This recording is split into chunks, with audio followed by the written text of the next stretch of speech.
I can see my 20 and my 40-yard pins. They're green, and for whatever reason, my yellow 30-yard pin will not light up. It's just I can't see it. So I'm like, man, I can take this shot. He's hurting. If I hit him halfway decent, it's probably going to finish him off. So I've kind of put my 20 and my 40 to where I was trying to. I know it's right in the middle. I draw back. I shot, and I hear, and I missed. And he ran off. I mean, clear miss. So you saw it miss him? Like, did it go I low, could tell high? by list. Well, we're going to get to the fact how I frickin' know I missed him. So you shot This twice? is so good. I shot twice. Oh, so that first arrow is not the one that, No. Okay, so the first arrow just went. All right, guys. $3. One day, Same tree. same tree. Oh my God, I'm so Woo! Holy shit! Get a shot of these. 2 farms this year. Number 1 is done. Did you say bye, Kevin? I did. I already did. Bye, Kevin. Bye, Kevin. Bye, Kevin. Bye, Kevin. Smoking it. Look at that. You destroyed it. Joey takes The shop is closing up. Make sure he takes all his right antlers. All right, guys. Welcome to the Deer Shop Podcast, episode 26. As always, brought to you by Siman Brothers Outdoors and the Leaky John Boat Company. Today, we are doing a true shop talk. We got a bunch of stuff we're going to talk about today. We have Ryan Freeman and Nick Schlauch in the studio. We're going to talk about some backyard hunting. We're going to talk about a deer me and Ethan have been hunting for the last, 3 months, but for the last month, pretty hard. We're going to talk about football. It's divisional playoff week. Isaac's been bugging us that we need to start talking about some other stuff like sports in the podcast, so we're bringing it up this week. Especially in the off season here. Yeah, and it's getting tough. You know, we've been talking about deer hunting now for 3 or 4 months on the podcast, so it's kind of nice to break it up a little bit. As always, please go leave a review on wherever you're listening, Apple, Spotify, YouTube. It really helps us out according to the metrics. Let's just get right into this snowstorm that we're dealing with right now. We got hit with some perfect late season hunting weather, and it has not translated to dead deer whatsoever. Me and Ethan are really the only ones hunting. Ryan is still getting out after work if he can. Isaac and Nick have some doe tags, but they're just kind of enjoying the ride at this point because they both got almost 300 inches of combined antler over there.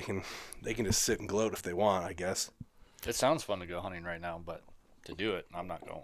Even You know what was not fun, and we didn't talk about it? The last day of muzzleloader season. Was that the wind, rain, useless? And I thought for sure that buck was going to sitting on the ground under the stand. My last hunt was similar. I was in a blind at least. Me and Ethan have been hunting the same buck now for the last month or so. He's the only mature buck left regular on any of our farms, any of our cams that we can hunt. He's a good deer.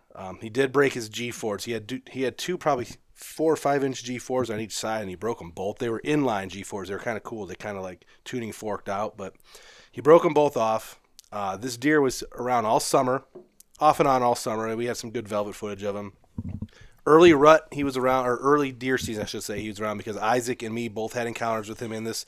We're hunting him in the same particular field. We'll call it the 70-acre hayfield, just for lack of a better term. Me and Isaac both had encounters with him early season, late September, the first week of hunting.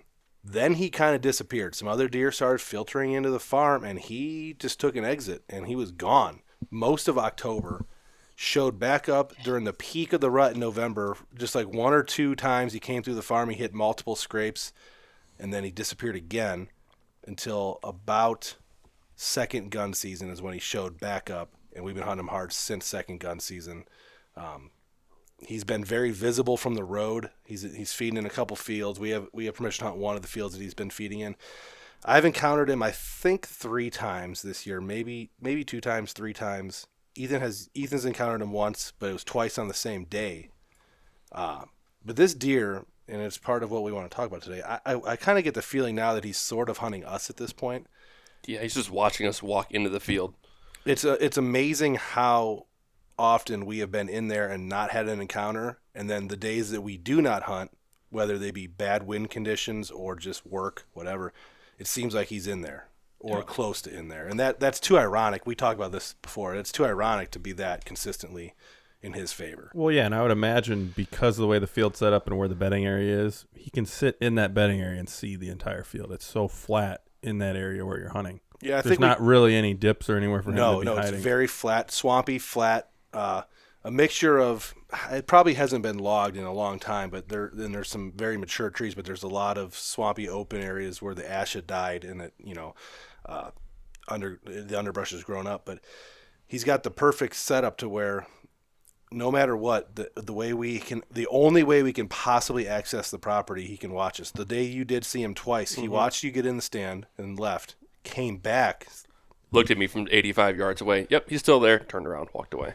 I haven't had a daylight encounter with him since then, so I think that probably plays a little bit into it. And there's nothing you can do about it the way this property lays out. We've tried using tree lines to hide and a cow pasture to hide. Doesn't matter. He seems to be one step ahead. And late season like this, when they are on those food sources, they're bedding close by.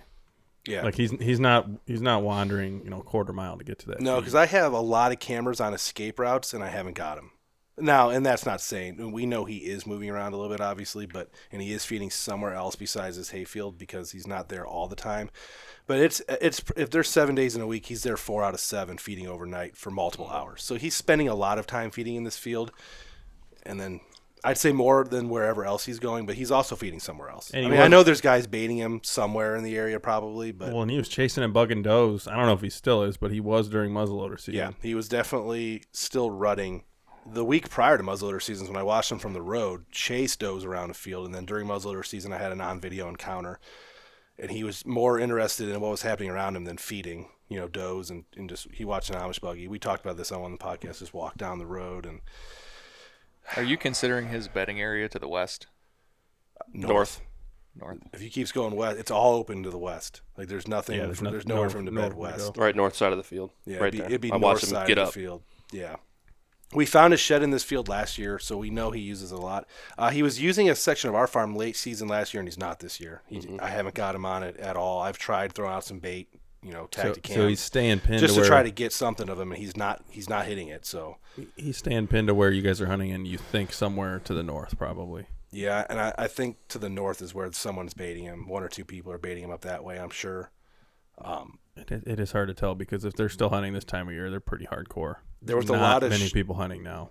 There was a lot of shots during muzzleloader season and second gun season from the north, and he managed to survive all that. So he's not daylighting for them either, apparently, or they're just not a very good shot. But and we're coming down to what, 2 weeks left in the season? Yeah, we're down to exactly. I think. Yeah, 2 weeks today. 2 weeks from today will be the last day, and next week kind of sucks. We have a couple days more of cold. And then it's going to get rainy and mud. We're going to hit mud hard. Misery next week. Mm-hmm. I mean, you might as well just pack it up. Well, not pack it up, but call it a scratch next week. Yeah, I mean, I'm not going to hunt him unless the wind's really good and I can get in. He ain't going to show. I doubt he shows up in the rain and daylight 50 degrees in this hayfield. But I guess you never know. Yeah. There's a lot of does. Yesterday, so I'm watching the cell cams from work, and Ethan was hunting the opposite side of the field. It's unbelievable how they know. Let's take 2 days ago, a huge group of does came out in front of, we'll call it the west blind, fed for the last hour, before dark. So Ethan went in there yesterday, and that same group of does went to the east blind, 250 yards away, fed, never went over by Ethan. In a blizzard with 16 degrees, good wind. wind. You had the perfect conditions to hunt him, and saw a bunch of birds. He showed up about 6:30, 7 o'clock, so about an hour after dark, maybe an hour, 30 to 45 minutes after dark, he showed up and was there all night. I got him in that field all night last night, and just no opportunity to kill him, though, in daylight. He's running around. He started a bachelor up for the first time, so maybe the rut part is over, and he'll start just heavy feeding this next 2 weeks. Because for the first time all year, he's bachelored up. He's never been that way, so... And everybody knows how our season goes so late here in Ohio that they start shedding soon. And every time there's 2 days that go by without me seeing him on camera, he's shed. He's got to shed. His sheds are out there in the field somewhere, and then luckily he shows up. But what you're having happen is similar to what happened with the 33 buck. Yeah, he was there a lot. He was always after dark, an hour, 45 minutes, and we would have distant encounters. Give you a glimmer of hope. Yeah, but it went all season like that. Yeah, he knew. And it's very similar to your 33 buck scenario from a couple years ago because it's a big open field and you can only hunt them on the edges of these fields, and entrances, you're limited by your entry routes, and you can sit there in a tree stand and watch him from 200 yards away, and that does you no good. It is very similar to that 33 buck scenario, and I wish Fuck, I wish that went differently. It's fucking another story of misery. Yeah, I know. I mean, One day we're gonna have a podcast of just all the miserable stories that we've had. We have a over lot the of years. those. I'm a little bit happy we're he pretty didn't good at kill telling the those. 33 buck because he'd be intolerable with all those 150s on the wall. But I'm not happy the fact that we would spent be? a lot of time, and Kasich did too. Me and Ryan spent a lot of time with him trying to kill that buck. What was Years. that? Was that last year or 2 years ago? You were trying to kill it. Two. He So was you killed went last buckless year, that right? year. Yeah. Okay. Yeah. That was a buckless year. 'Cause last year hunted was a him late down to the season buck. literal wire and got a trail camera picture with like a week left in the season. One antler. He dropped during the season, and then it was over. And did you guys find any One of of those? them. We found one. He was killed last year, right? Yep. Last year gun season. And the sad thing is, Nick, last year we did a lot of shit to get Nick on that buck. He bought a redneck, built it on a trailer, put 2 sweet food plots in, like a lot of shit.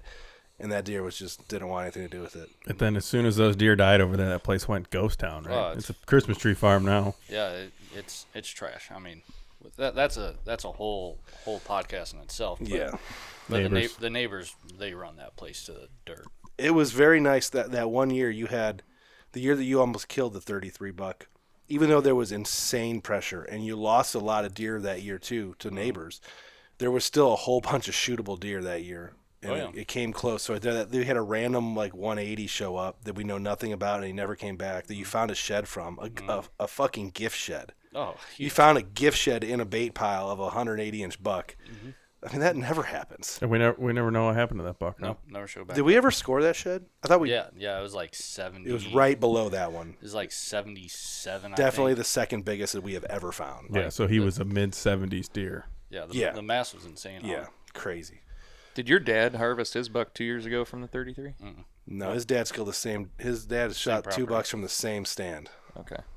That's doing it. That's doing work. Your dad. We gotta get him on sometime. Talk about how to be successful.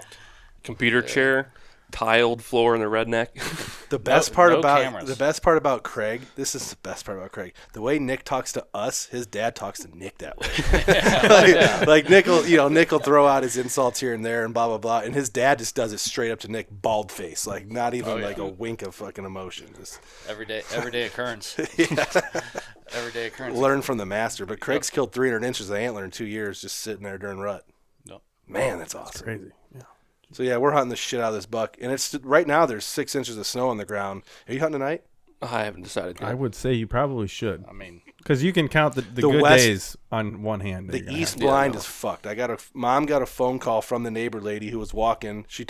That's one thing. The neighbor lady, super nice lady. We've known them our whole lives. She takes a walk every day through this field, which might be part of what helps us because that deer comes out after she walks. Mm-hmm. They're used to human activity. She's an old farmer. They walk. She said she walked over and fixed our tent because it blew away, or at least pulled it, or at least put it back kind of where it was supposed to be. And then she said she walked up within 20 feet of 30 turkeys and they wouldn't leave. And she just watched them. She called Mom on the phone. Watched, these turkeys are just hanging out. They've been there all day, the turkeys. Yeah. But that's the current hunting situation. And with that, we're gonna have a fun story here now. The reason we're here today. Why don't we start at the beginning with Freeman's season here? We had him on. He was on the last shop talked about his season up to the rut and missing that buck. We did talk a little bit about the empty corner going on here. He's got a bet with his brother. We're gonna lose some real estate on the chalkboard because they're not doing anything. Yeah, 5 years worth of space going to be taken up on that chalkboard. But Ryan had a good early season, had some good encounters during the rut, all that. We talked about it. Then a lot of stuff happened in his personal life. Late season hit, and he has been hunting now. He's got a decent buck that's been showing up behind his house. You have 7 acres, right? I have 4 acres myself, and And then then you can I've have the got neighbors. kind of the neighbors. So it's a very small piece, but it's a rural small piece. Yeah. yeah. We've been making fun of him for It's yard not hunting. like a neighborhood. It's just like he's hunting a small piece of property. Yeah. Essentially, I mean, there's a lot of houses within. Road that's front. kind of They're all road front. Yeah, that's kind of how Ohio works. That's kind of how it works around But here. yeah, I mean, you could say I was pretty burned out. Didn't want to put any corn out this year, but like everyone else, I gave in. Yeah, we tried. I pulled one of the Tacticams from another farm, threw it in the backyard. Now it's about 150 yards probably from my house. I mean, I'm sitting there in my blind looking at my house. So for that, to preface. So I threw some corn out, and within 10 hours, I had 3 bucks, 125 to 135. And and the thing is, you knew these bucks were there because over the years, you're not actually that far from where your brother's hunting an actual big farm, and you're not that far from where Nick's farm was. And you've watched bucks get up out and walk through your backyard in the morning and in the evenings while you're getting ready for work and stuff. Bucks that these guys have been trying to hunt.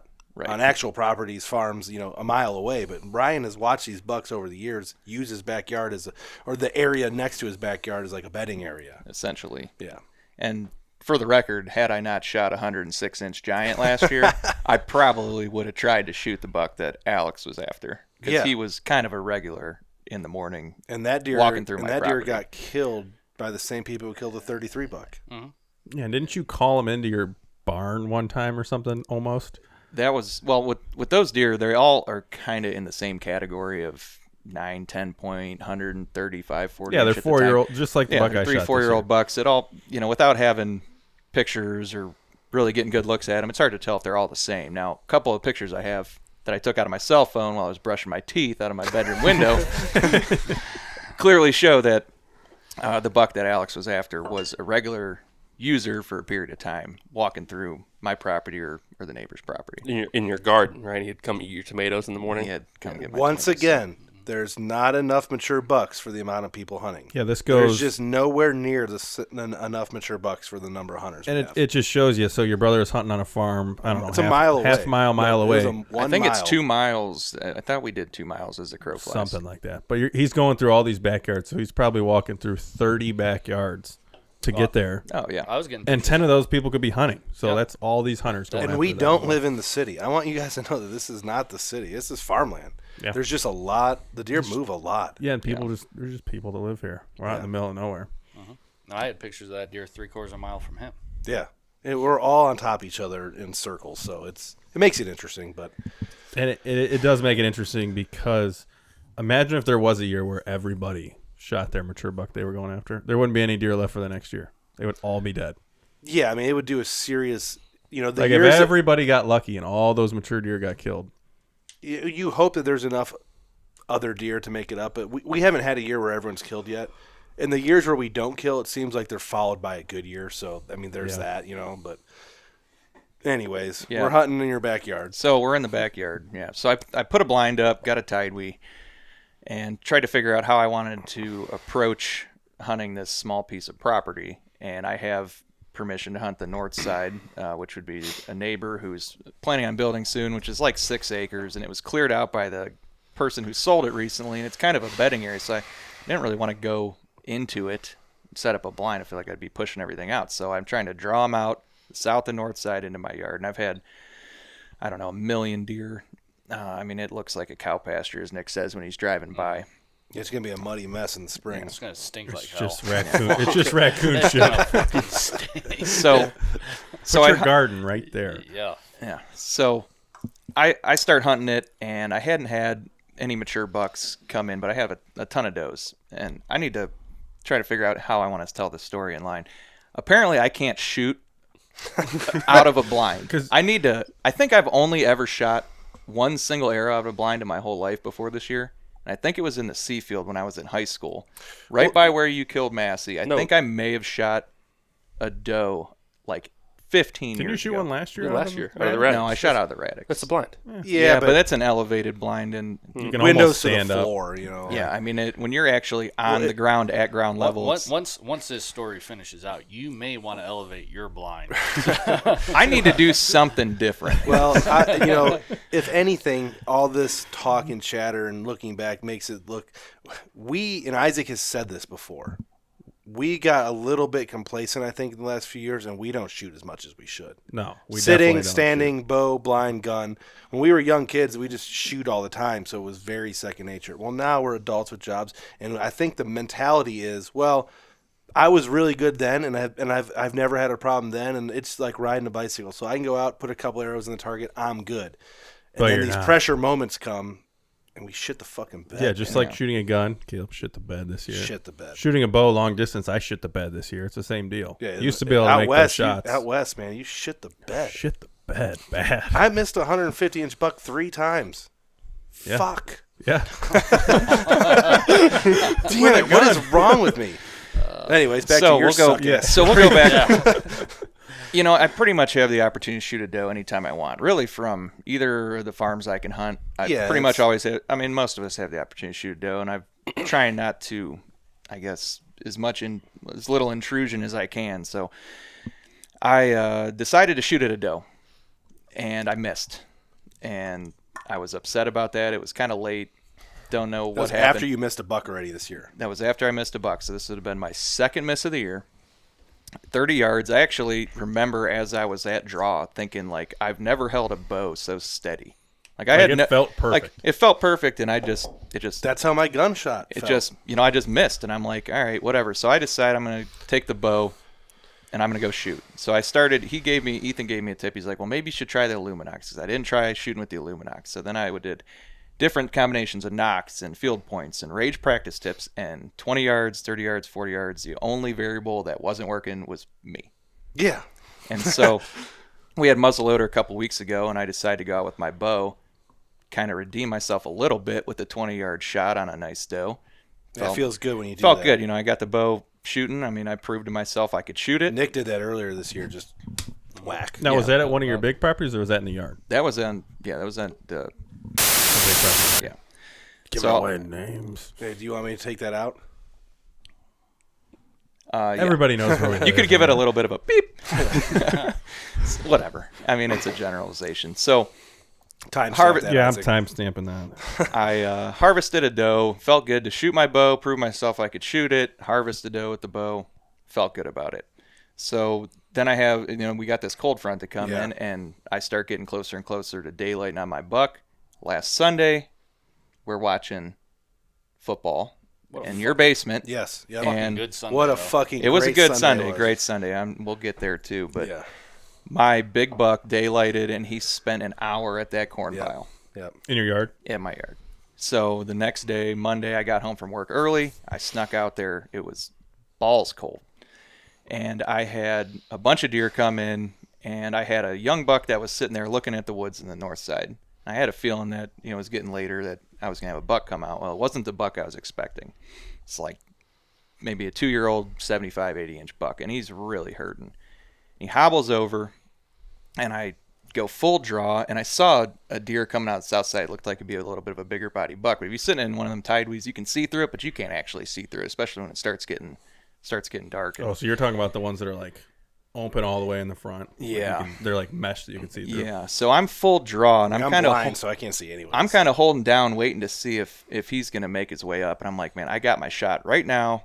I pull up, and I was maybe holding for like a minute. And I don't know if I got a little tired, a little complacent. You lift every day. No, I don't lift every day. Almost every day. I lift a couple times a week. And so I pull up, and I shot, and I heard like a thwack. I don't know what the hell happened. Fuck, that's a good feeling when you hear that. No, you know? it wasn't the thwack like I hit a deer. It was like the thwack of something going wrong. And I watched my Illuminox go boop over my bonfire, and I couldn't end up.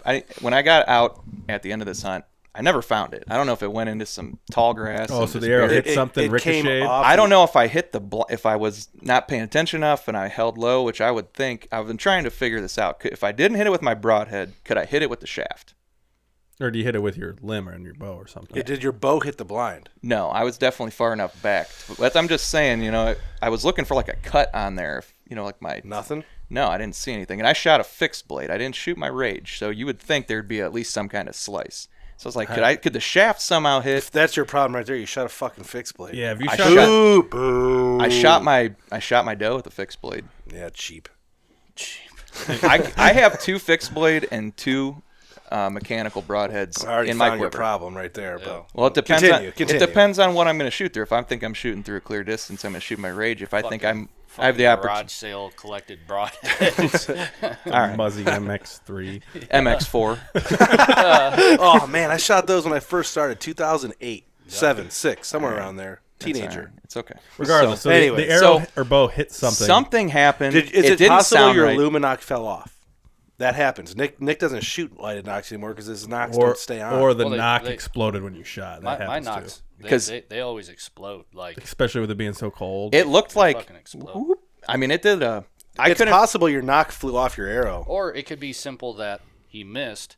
It was colder than hell, and the arrow just glanced off the ground. I mean, the Yeah, ground's shot. fucking- Right. No, I'm telling you, the way that it came off, It was fucked up. It went over. What rest were you using? Quad.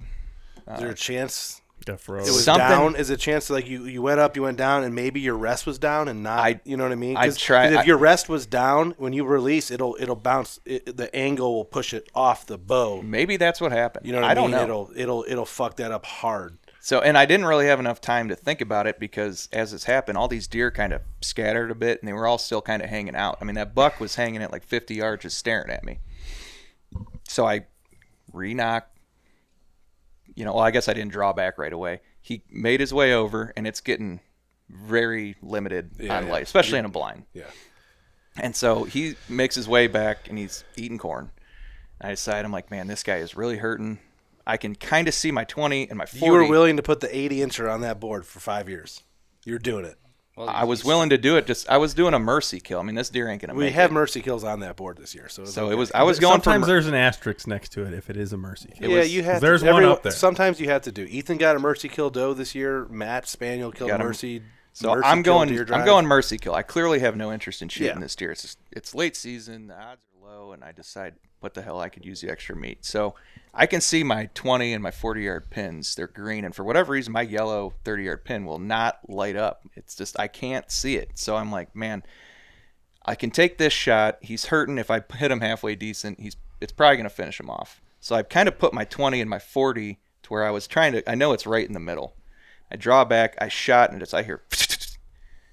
And I missed, and he ran off. I mean, clear miss. So you saw it miss him? Like, did it go I low, could tell high? by list. Well, we're gonna get to the fact how I frickin' know I missed him. So you shot This twice? is so good. I shot twice. Oh, so that first arrow is not the one that, No, Okay, so the first arrow just went off into no man's land. something happened with the Neighbor's first arrow. yard, probably like killed your neighbor's Yeah, snowblowing or something. something. The trajectory of that arrow landed safely somewhere. Okay. Second arrow. Probably in its roof. Second arrow. I could just tell by how I heard. I mean, just that. It just. Yeah, I skidding missed. across I could hear it frozen skidding. ground. Skating across the And snow. I'm just like, I'm beside myself. It's not like I missed a super mature deer or I was like real bent out of shape, but I'm bent out of shape that I've shot 5 arrows and I've hit 1 deer this year. And I Sounds was like my 0 for Western 3 trip. out of my blind. So I don't know. I need to really figure out. Maybe I need to take a target out and figure out how to shoot out of a blind. Yeah, That might help. That's not going to be a bad thing whatsoever. So I get out. I go up there. I just do my due diligence to make sure I didn't hit him, which I knew I didn't. I start walking back to the house. I am frozen, and I starting to hear psst. And I'm thinking, you motherfucking did not. And I go This is so good. and I get up to my 21-foot above ground pool, and about a foot off the ground is my fucking arrow in it and water spewing out. The chalk pen. Yeah. You're going to put something on? Oh, yeah. Oh, yeah. The 21 yeah. footer's gotta be It's out. got to be added to. It's got to be I added don't to know the which board. one of those. So One of them. oh god, I have to have the best one up there. So That board is epic this year. Yeah, I'm it's a good board. I'm thinking this is fucking epic. I mean, I'm having a comical moment myself. I take a picture of it. I go inside. My wife happened to kind of watch what was going on. She goes, "Did you get him? Did you get him? I saw he was hurt. Was that the one you're after?" I go, "Oh yeah, I got him. I got the fucking pool." She couldn't. She could not. She was. It's poetic justice. She was laughing. I mean, The best part is your wife will bust your balls about that Oh, swimming yeah. pool. worse than we will. Yeah, worse than us. So, So I'm trying to figure out how. And your brother installs pool liners for like a side job, which is even better. Oh, he already put one in that pool when we moved in. Him and Brandon This is the already put second that in. So I'm thinking, how do I want to deal with this? Do I want to hide this? I'm thinking I would've. there ain't. there's not a fucking soul that would hear this story. Every time you miss something or screw something up, you're like, especially when we're videotaping, you're like, oh shit, should I just delete that? And never tell us. The best part, if Nick does it, it's one of us that's like filming him, and it's just like. Well, this is kind of what Nick was saying. I know for a fact Ethan was going to come over the next weekend to come watch some football, and Gina was going to tell him. Oh man! And I'm like, all right, I'm just going to just rip the Band-Aid off. Yeah, get ahead of it. Tell everybody, you guys ready for this story? And I kind of told him you couldn't even prepare for it, and I kind of oversold it to the point where Caleb actually because guessed what happened, and then I gave the explanation. Because the only thing that could be so bad, you're never gonna guess. I knew he was hunting his house. I was at work, and I was like, I knew he was hunting his house. I'm like, he's like, you're never gonna guess. You will never guess what I did. And instantly, I'm like, oh my god, he shot the pool. So how far was the pool from your blind? About 115 yards. Damn, so it just skipped. Across the ground. Well, I mean, that's kind of eye opening. What if it would have been 40 yards to your left? Would have been into your deck, into your house. You know what I mean? Like this yard hunting thing. This is the Seek One effect. This is like these people think, and it's there's nothing wrong with what you did. There's nothing wrong with what they're doing. But you're hunting in these places where like that arrow is going to go somewhere if you miss. Especially when you're hunting out of a ground. Yeah, like you're hunting ground level, and you don't think about that shit until honestly, the pool's leaking out. And I've had pretty good success with my bow over the course of the time that I've had it, and I just felt confident enough that at 30 yards, I'm gonna shoot the frickin' We're all deer, shooting. Yeah, 30 yards is nothing. And so I guess Nick's shot was what 46 something. Yeah. So two of my bucks were 40 plus. You know, like it happens. So I guess that that's the yard hunting story. I mean, you're the best person I know for this to happen. So I've only given Nick so much fuel. I have an empty spot on my 5-year bet. I missed 4 out of the 5 shots with my bow. Oh my God. I took his muzzle loader out. Yeah, Nick so not only has Nick saved your $1,000 worth of camo, he let you use his muzzle loader for. Oh my God! If you would have had Nick's muzzle loader that first day, we wouldn't even be having this conversation. No, I'm sure I would have missed. At the rate of this year, and I can't say anything because I probably would have missed too. My season's going. I told him it was loaded, and it wasn't even loaded. It would have been a cap going off. Oh God damn! How funny would that be? He's like, yeah, just a shoot, a cap goes off.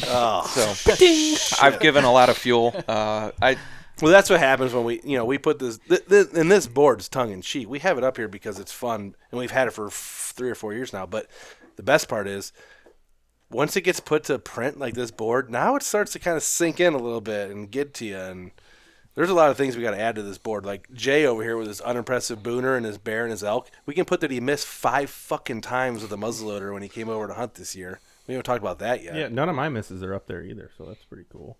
No, it's only funny. Freeman's doe's not up there yet. The pool buck is, but yeah, I mean, there's a lot of shit. Yeah, it's funny though. I mean, it's funny. It is what it is. I mean, I'd love to have that situation gone differently, but what are you going to do about it? I'm just going to take it on the cheek. Yeah, I mean, you have to. I mean, how do you think I felt? I was slinging lead with a perfect rest with a gun at a great buck, no distractions, and I missed all 3 of my shots. Like an asshole. That first shot was like 60 yards, maybe. It's just fucking bad, but yeah, it happens to everyone. It literally happens to everyone. In all reality, I mean, what I'm doing, yes, I'm yard hunting. I'm not hunting the way I had all season up until gun season. It's not what I plan to do. It's not what I want to do. I mean, but sometimes you resort to something practical. You know, I get home from work. I got an hour. I got some deer around. I try and set up. I mean, it's really no different. Some of the guys that hunt locally here in a big elevated heated blind over 300 pounds of corn. The funny part is it's really almost just as far from their house. I have a big elevated blind that I could heat, and I don't even hunt it. Yeah. But it's not even so much that you're resorting to it. You gotta hunt where the deer are. Yeah. So it's not your fault that the deer is in your backyard and not over at your farm or wherever. Because I know these two, if the deer was walking right behind this house, there would be a blind tucked up to the back of the shop right now. No doubt. The funny part is the funny part is there might be deer using. We never run cameras right here behind the house out of just whatever principle, but like maybe next year, just for the sake of argument, we should start to see what's going on. You know what I mean? Like we could ask a neighbor guy to put a camera down there where he says he's always seeing these huge bucks walk around. Yeah. And and that's huge buck is is relative to relative the person to saying the it. person saying it. So yeah, our neighbor's not a deer hunter, so he says, "Oh, there's a huge buck in your backyard eating off my persimmon tree." It could be a 6-point for all we know, or it could be bird's nest. You know what I mean? Like we don't know. You know, Which it probably was him at times. it probably was his. You know, the best. I don't know if we even talked. I think we briefly covered it in the bird's nest with Gavin, but like our trees up there by the lake, the ones that are in the water, those birch trees or whatever, the silver barks, they're fucked. They are shredded, and there's some of those trees are like 24 inches apart. It had to be bird's nest. Little pieces of those trees are going to be mounted in Gavin's house forever because they're still on his antlers. Yeah, so I was ripping the side-by-side around today on the South Farm, and our east side border, there is a tree this big around, just completely shredded. Right by kind of where we had the camera for a while. Yeah, right there. And there's one like the size of a water bottle that's twisted off and broken. Well, so that was definitely from Bird's Nest. Bird's Nest was on that camera. So we had that camera there when we were in. That camera was there when we were in Indiana. Yeah, that was one of the Bird's first Nest ones. is crushing it. Bird's Nest made Wild Time TV their podcast, their Wild Time TV talk show or whatever, Wild Time talk show. Bird's Nest made their logo. So I mean that's pretty cool.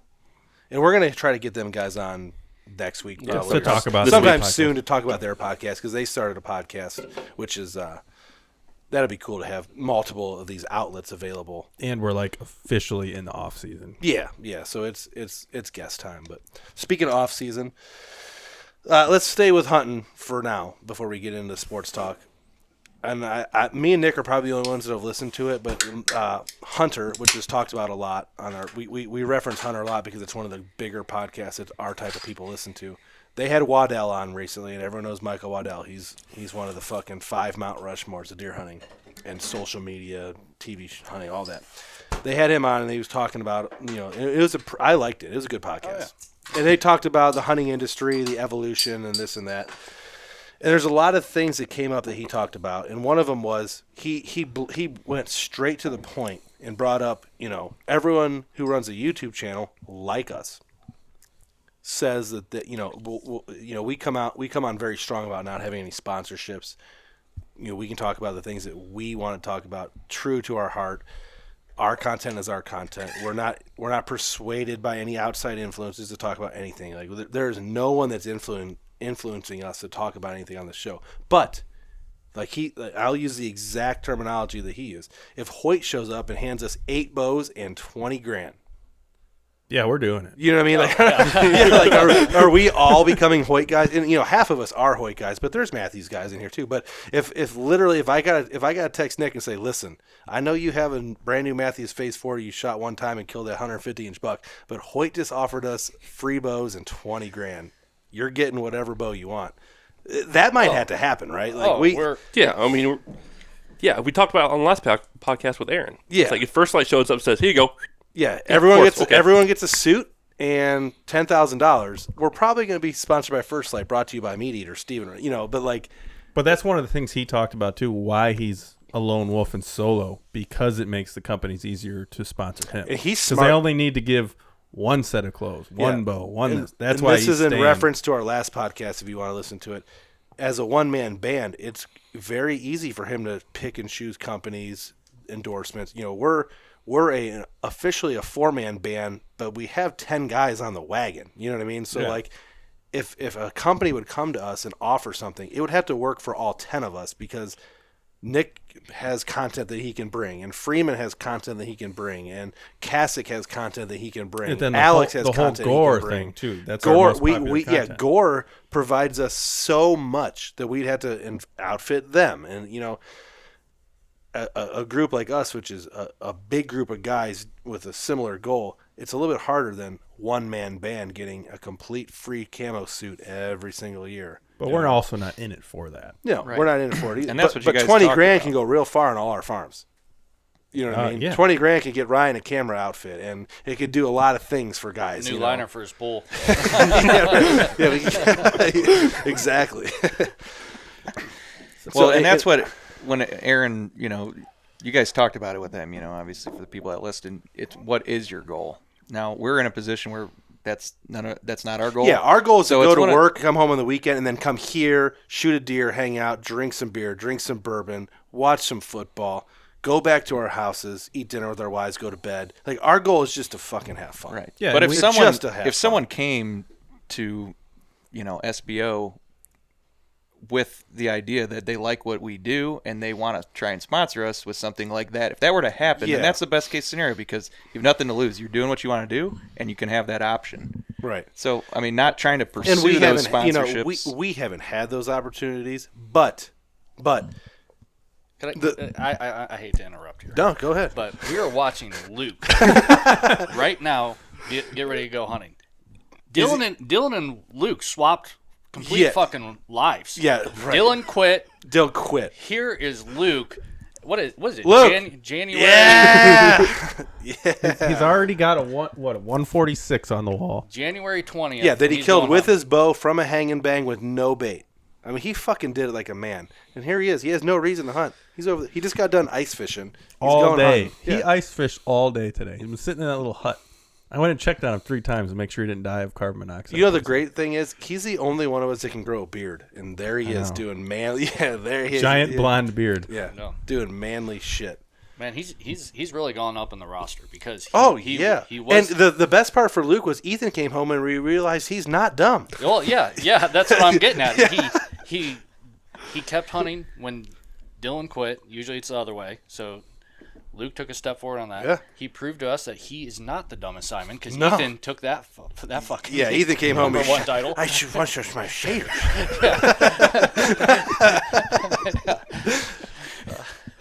Luke, go get him, Luke. God damn.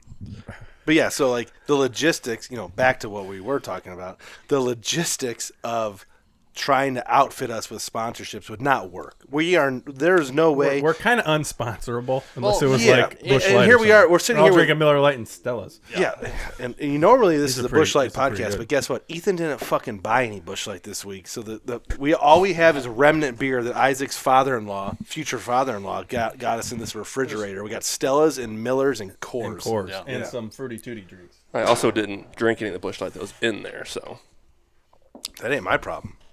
We do have a good bourbon selection always, though. So speaking of bourbon, I started a Infinity bottle, and they're currently drinking it. Oh, that's the Infinity bottle? That's why it tastes so good. I was wondering why it didn't.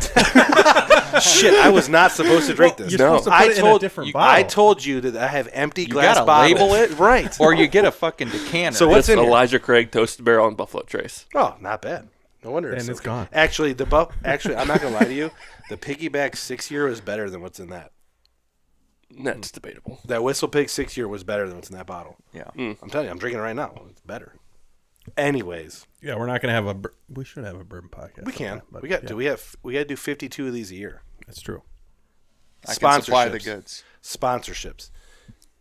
As nice as it would be. And Waddell talks about this because he doesn't like having to do, brought to you, Bone Collector, brought to you by, redpushbroom.com. This thing is fucking cool. But he did it, and then he got into a position where he was able to choose and partner with the best of whatever. Hoyt bows, Chevy truck. You watch these guys start, and there's so many companies that are willing to sponsor people, but they're also in the same boat where they're trying to get in. WTF Camo is a perfect example. They're trying to get into the industry too, and it's like, I'm a very critical person. If it fucking sucks, I'm screaming at the top of the mountain. It sucks. Yeah. And we've changed our tune before too. We've had things we've loved and then gone to hate. Yeah. And we've had things we've hated and gone to love. Yeah.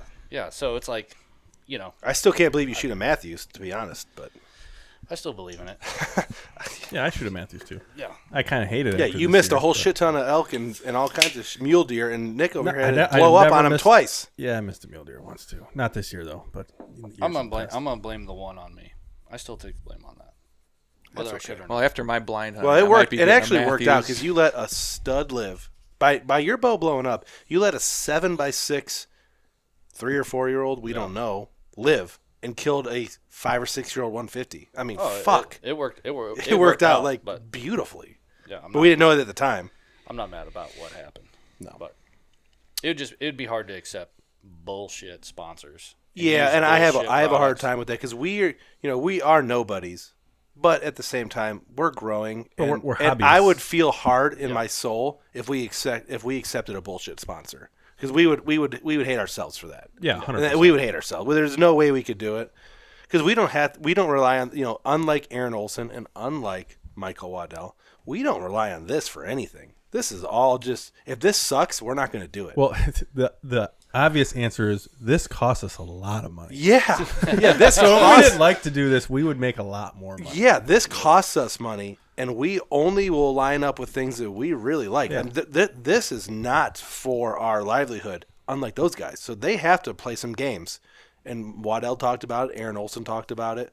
You have to play some games. We don't got to play shit. No, we can do whatever we want. And it's not like sponsors are breaking our doors down. We get every day we get the obvious Amazon. I'm going to send you fucking 6 cameras that are, I don't even read those emails because China.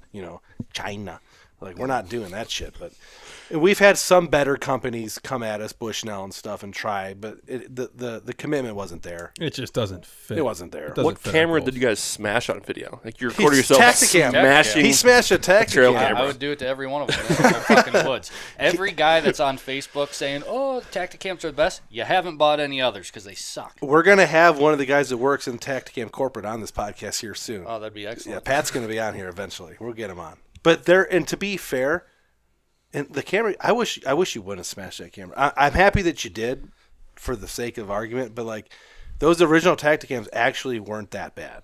I got one in the woods right now. It's the worst fucking camera I own. Where's it even at? Still rolling. It's at number 2. Okay, is it even as dead? I'm assuming it's doing the usual Tacticam. Yeah, no, yeah. It's alive because it only sends a picture every 5 it takes. Yeah. So it doesn't transmit.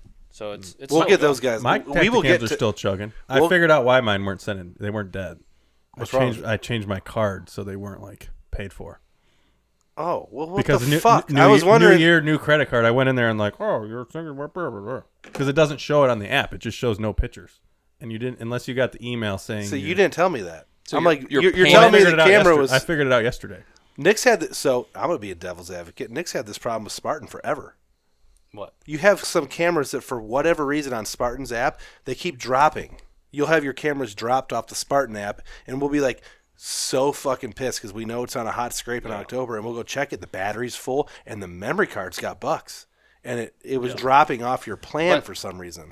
I think the one year we changed banks, and I forgot to. Yeah. Because I've acquired so many Spartans that I need to take them all out of the woods and put them all onto group plans. And put them on like one. You know what you need to do? And Tyler doesn't listen to podcasts, so he'll never hear this. But what you need to do, take all Tyler's podcasts, or all his Spartans, and add them to your plan, and just send him a Venmo monthly. Just send him a fucking Venmo. Tyler paying for 3 cameras is all I get out of them. I know, but I didn't even get batteries from him. What you should do with Tyler is just take all his shit from him, and then send him a monthly Venmo to Kristen and have her just click it and send it. Yeah, you're right. You know what I mean? Like that way, that's the way to do it. Yeah.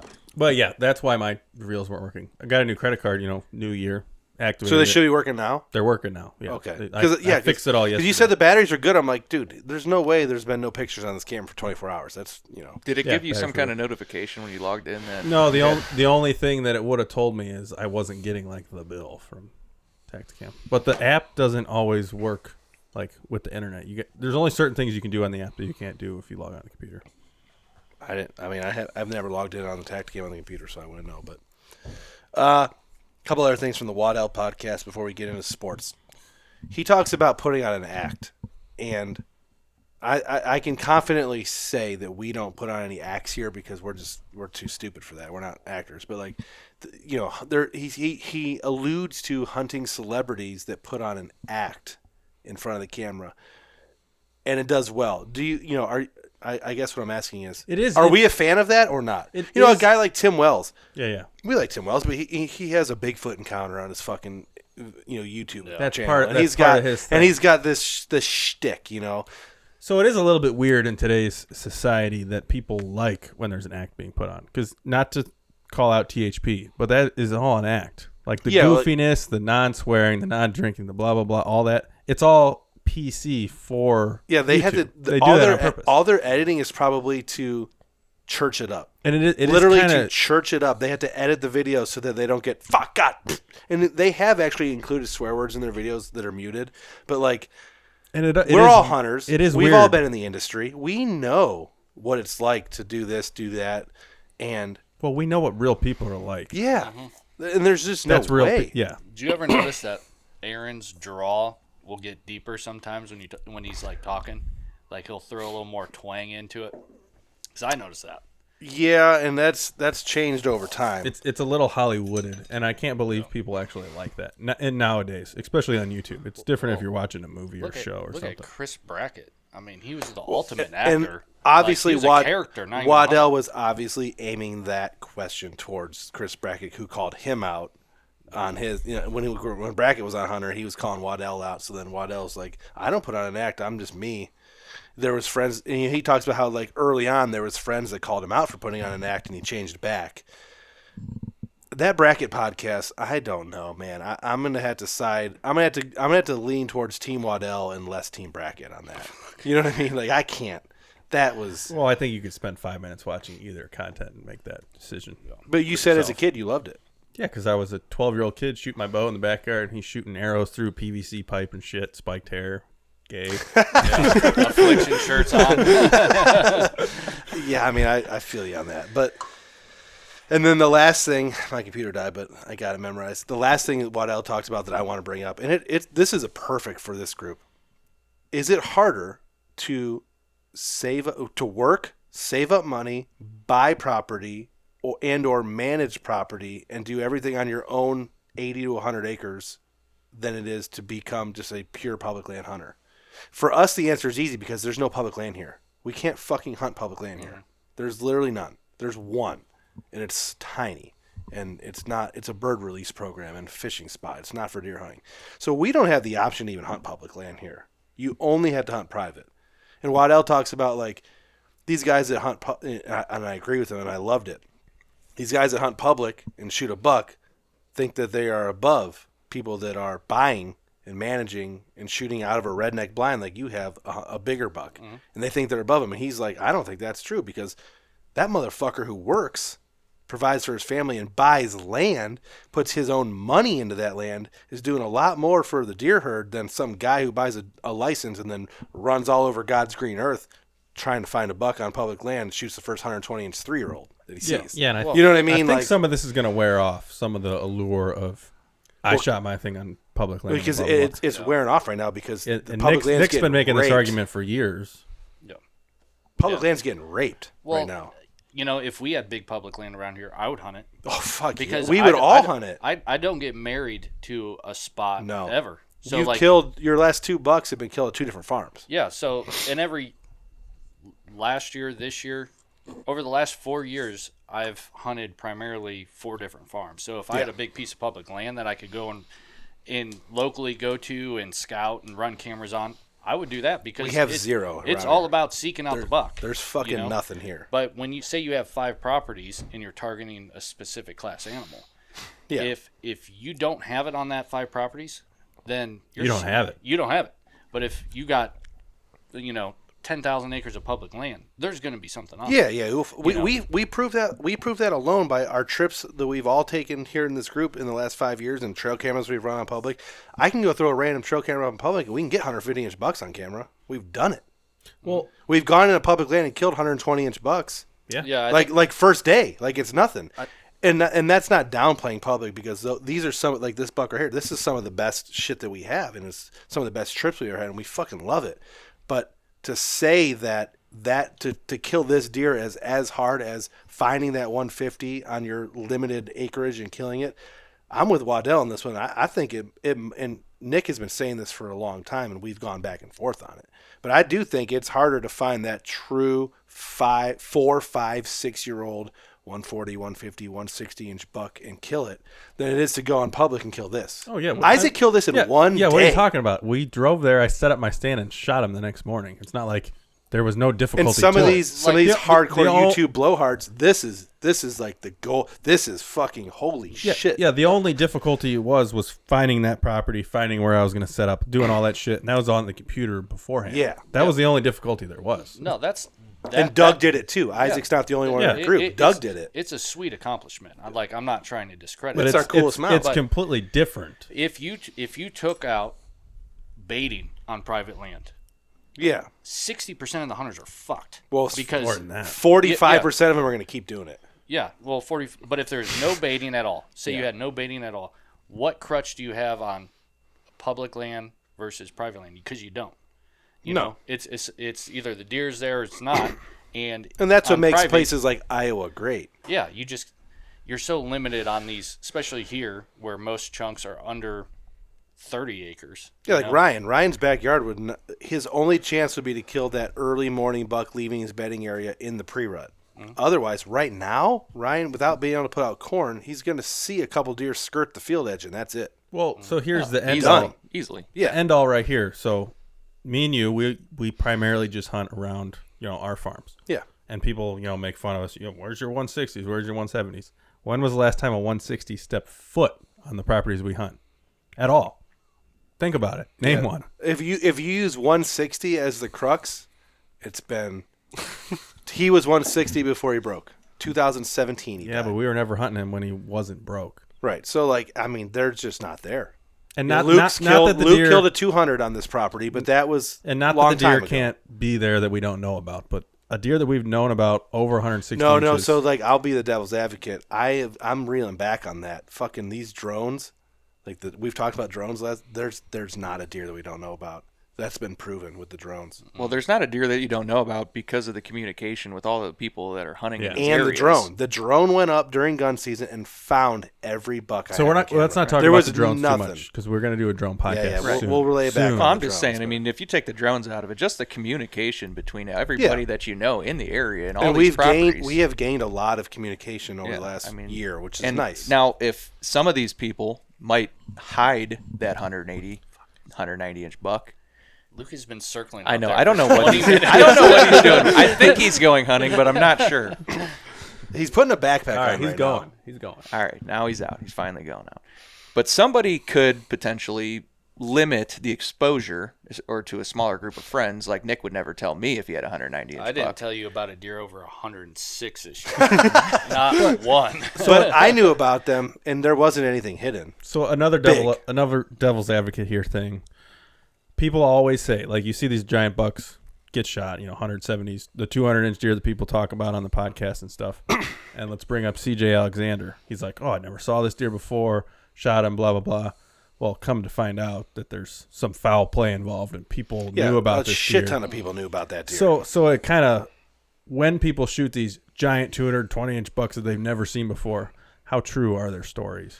If they've been running trail cameras, if the neighbors all been running trail cameras, and I'd have to see the properties because I know if you go west of here, big farm country, true big farm country, a deer can step out of a fence row and look 2 miles, and that here you can't see 200 yards. So there's so much terrain in those 2 miles here as compared to out west, and then you go Kansas, who knows. I can't here speak we have so many hunters, so many cell cams. I talk to our group of people is so connected with others, and then the drones come in, and not to bring the drones, but the drones come in. There's not a random giant buck hiding anywhere. It's just not. We'd see it. We'd get it. Someone would get a trail camera picture that would spill. Yeah, we know about. So not to bring up secret deer, but we had a big deer on one of our properties one time. We're like, secret deer, blah, blah, blah. Turns out other people have been hunting this deer for years and years, and they've got trail camera pictures of it. Which deer are you talking about? Rat buck? Yeah. You know what the funny thing is? I'll tell you now because your season's about over, Freeman, but you're more in the wheelhouse on rat buck than you can even imagine. Yeah. Oh, yeah, I forgot to... Well, not that I forgot. No, I think he knows. Because of talking with Bob Toth, maybe. Like the one day you were sitting out there and you're like, there's a huge buck. I text Caleb. I'm like, he's looking at rat buck right now. Yeah, so your property where you hunt is closer to rat buck's wheelhouse than what Nick hunts. Yeah, so don't say roads or cities or names. But that deer is that side of... I kind of talked... I think I mentioned to you or asked you something about it not too long ago where I said with blank number 2, farm number 2, that it's pretty close to I think where I'm hunting. We think farm number 2 is his tippy... Well... for the most part, his far perimeter, south edge. So that puts his north edge right in your wheelhouse. So we've gone back and forth. This is a famous deer amongst our people. You guys are all watching. They're like, rat buck. Who gives a fuck? and you shouldn't. But we have to be careful because there's so many hunters and know about all these deer and blah, blah, blah, blah. Apparently, according to Luke, that deer isn't as broke up and fucked up as he originally thought. And he's still potentially alive and just... Potentially a 200-inch deer. 190, I'll let you know. 200-inch deer. I've never seen him. I have people in between with multiple cams that share and provide with me. So maybe he's isolated to just a little bit. Well, as they get older, Bill Winky, as they get older, they shrink. And these deer's ranges aren't circles. They can be L-shaped. They could literally be shaped like a They could be giant moon shaped. Well, he could move 4 miles over here, and this is just where he's at. Yeah, you know, next year. That week that we had the rat buck week. So rat buck week. No one we've never talked about it in a video. We don't need to. Never talked about it in a video. No, we can get into a little bit. Sure. Why not? We've never talked about it in a video or a podcast or any social media post. We have never talked about this. It was last year? Yeah. Last year. Thanksgiving morning, I believe. That was last year, man. It was last year. Time flies, but time's also slow. It was like... that feels like 5 years I ago. think it was Thanksgiving morning. Because we were gone. I think when he originally showed up. Yeah. So we were Thanksgiving morning. So We were in West Virginia. The incident. No, but we'll talk. We got to go from the beginning. So it's Nick's story. I got the first picture in the daylight the week of Thanksgiving or leading up to it. Super daylight. Oh, it was like 10 in the morning. 10 in the morning, just prowling. And then giant, for the record. We'll call it fucking giant. So I world class, bigger, same size as that. I shared some pictures. Huge. And Freeman leaked it. No, the story goes way more.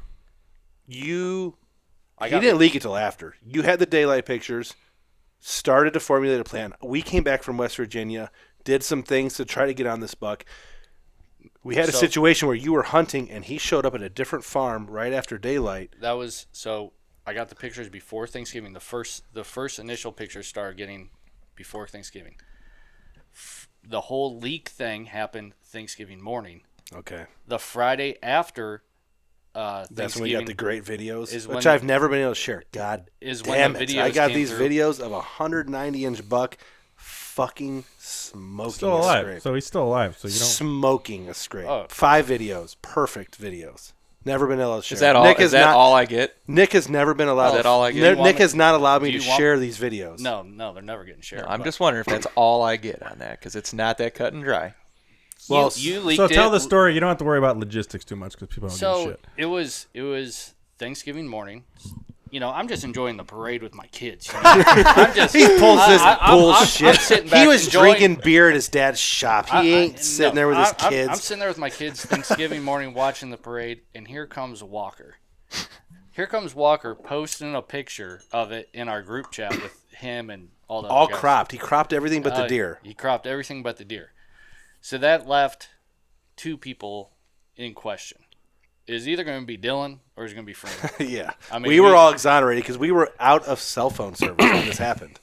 So as I'm sharpening the bayonet on the end of my gun, go after one of them, Freeman finally cracks and comes through because he's sleeping. he was sleeping. Yeah, he was sleeping. And you know, in the end, he just got on the shit list. Have you? This is a great. We can actually make a podcast in the future about this. But like, who do you tell about your shooter bucks? You know, because there's going to be a lot of people that say no. We have our group is funny because we have our huge group and then our immediate friends, which some of them are snakes, and then a massive community of people outside of that could also be snakes. So like, information is delved layer deep. We have a lot of hunting acquaintances. But you can't trust them as far as you can throw them. Yeah, we're fucked. A couple of those guys you cannot even pick up. We're fucked because we've lived here for 100 years. Yeah. So people know where we're at, and then they know by extension where Nick is at. And then if word gets out that he's got a 180-inch buck in daylight, it's trouble. I will say, without taking all that rug burn to the face right now. No, you've taken enough today. Pools and. I woke up on Thanksgiving morning, which I have a traditional shoot that I always go to. It's the first time in my life I did not go. I was so incredibly hungover. Yeah, because Thanksgiving Day Eve is a big drinking. That's a big drinking thing. Yes. I think it's around the country. But I don't know. Specifically here, we've been doing it. It was the first time I had a bunch of friends at our house because we got too old. We're like, fuck going to the bar. I don't want to go to a goddamn crowded bar. Got a bunch of bourbon at the house. We got all fucked up. You drink bourbon? No, never. So I woke up. I don't know what time it was. It was pretty late in the morning, if not the like early noon. afternoon. It was probably early afternoon. And it was close to noon. There is probably the biggest amount of unread messages I've ever seen in anything in my life. And I'm going through this like, this is going to be fun. Shit. We're all getting heated. It's like when you send a text message to the wrong person. At this point, Dylan is probably He's saying taking the heat. Dylan's taking the heat. Well, Dylan was taking some heat, but Dylan, I think, because Dylan and Matt's relationship is tight and Right. it's close, and they've been friends for a long time. And so Dylan's taking it on. I also woke up to text from Pavlik saying, "You're gonna out him? You gonna out him?" Yeah, I already did. He knows that. Yeah. I told him. He texted me. He goes, no proof. No one knows. Never tell. Don't tell the truth. Whatever. Snakes. And I Snakes in the grass. texted him back and said, no, I'm just gonna tell them what happened. And me and him were having a conversation about Mark Zakis. I'll name drop a name that We're keeps naming popping them. up. We're gonna name drop. It's nothing against Mark about him missing this buck, and I thought it was this deer. His neighbor killed it. And I had exchanged a picture about him missing this buck, and I had a miscommunication.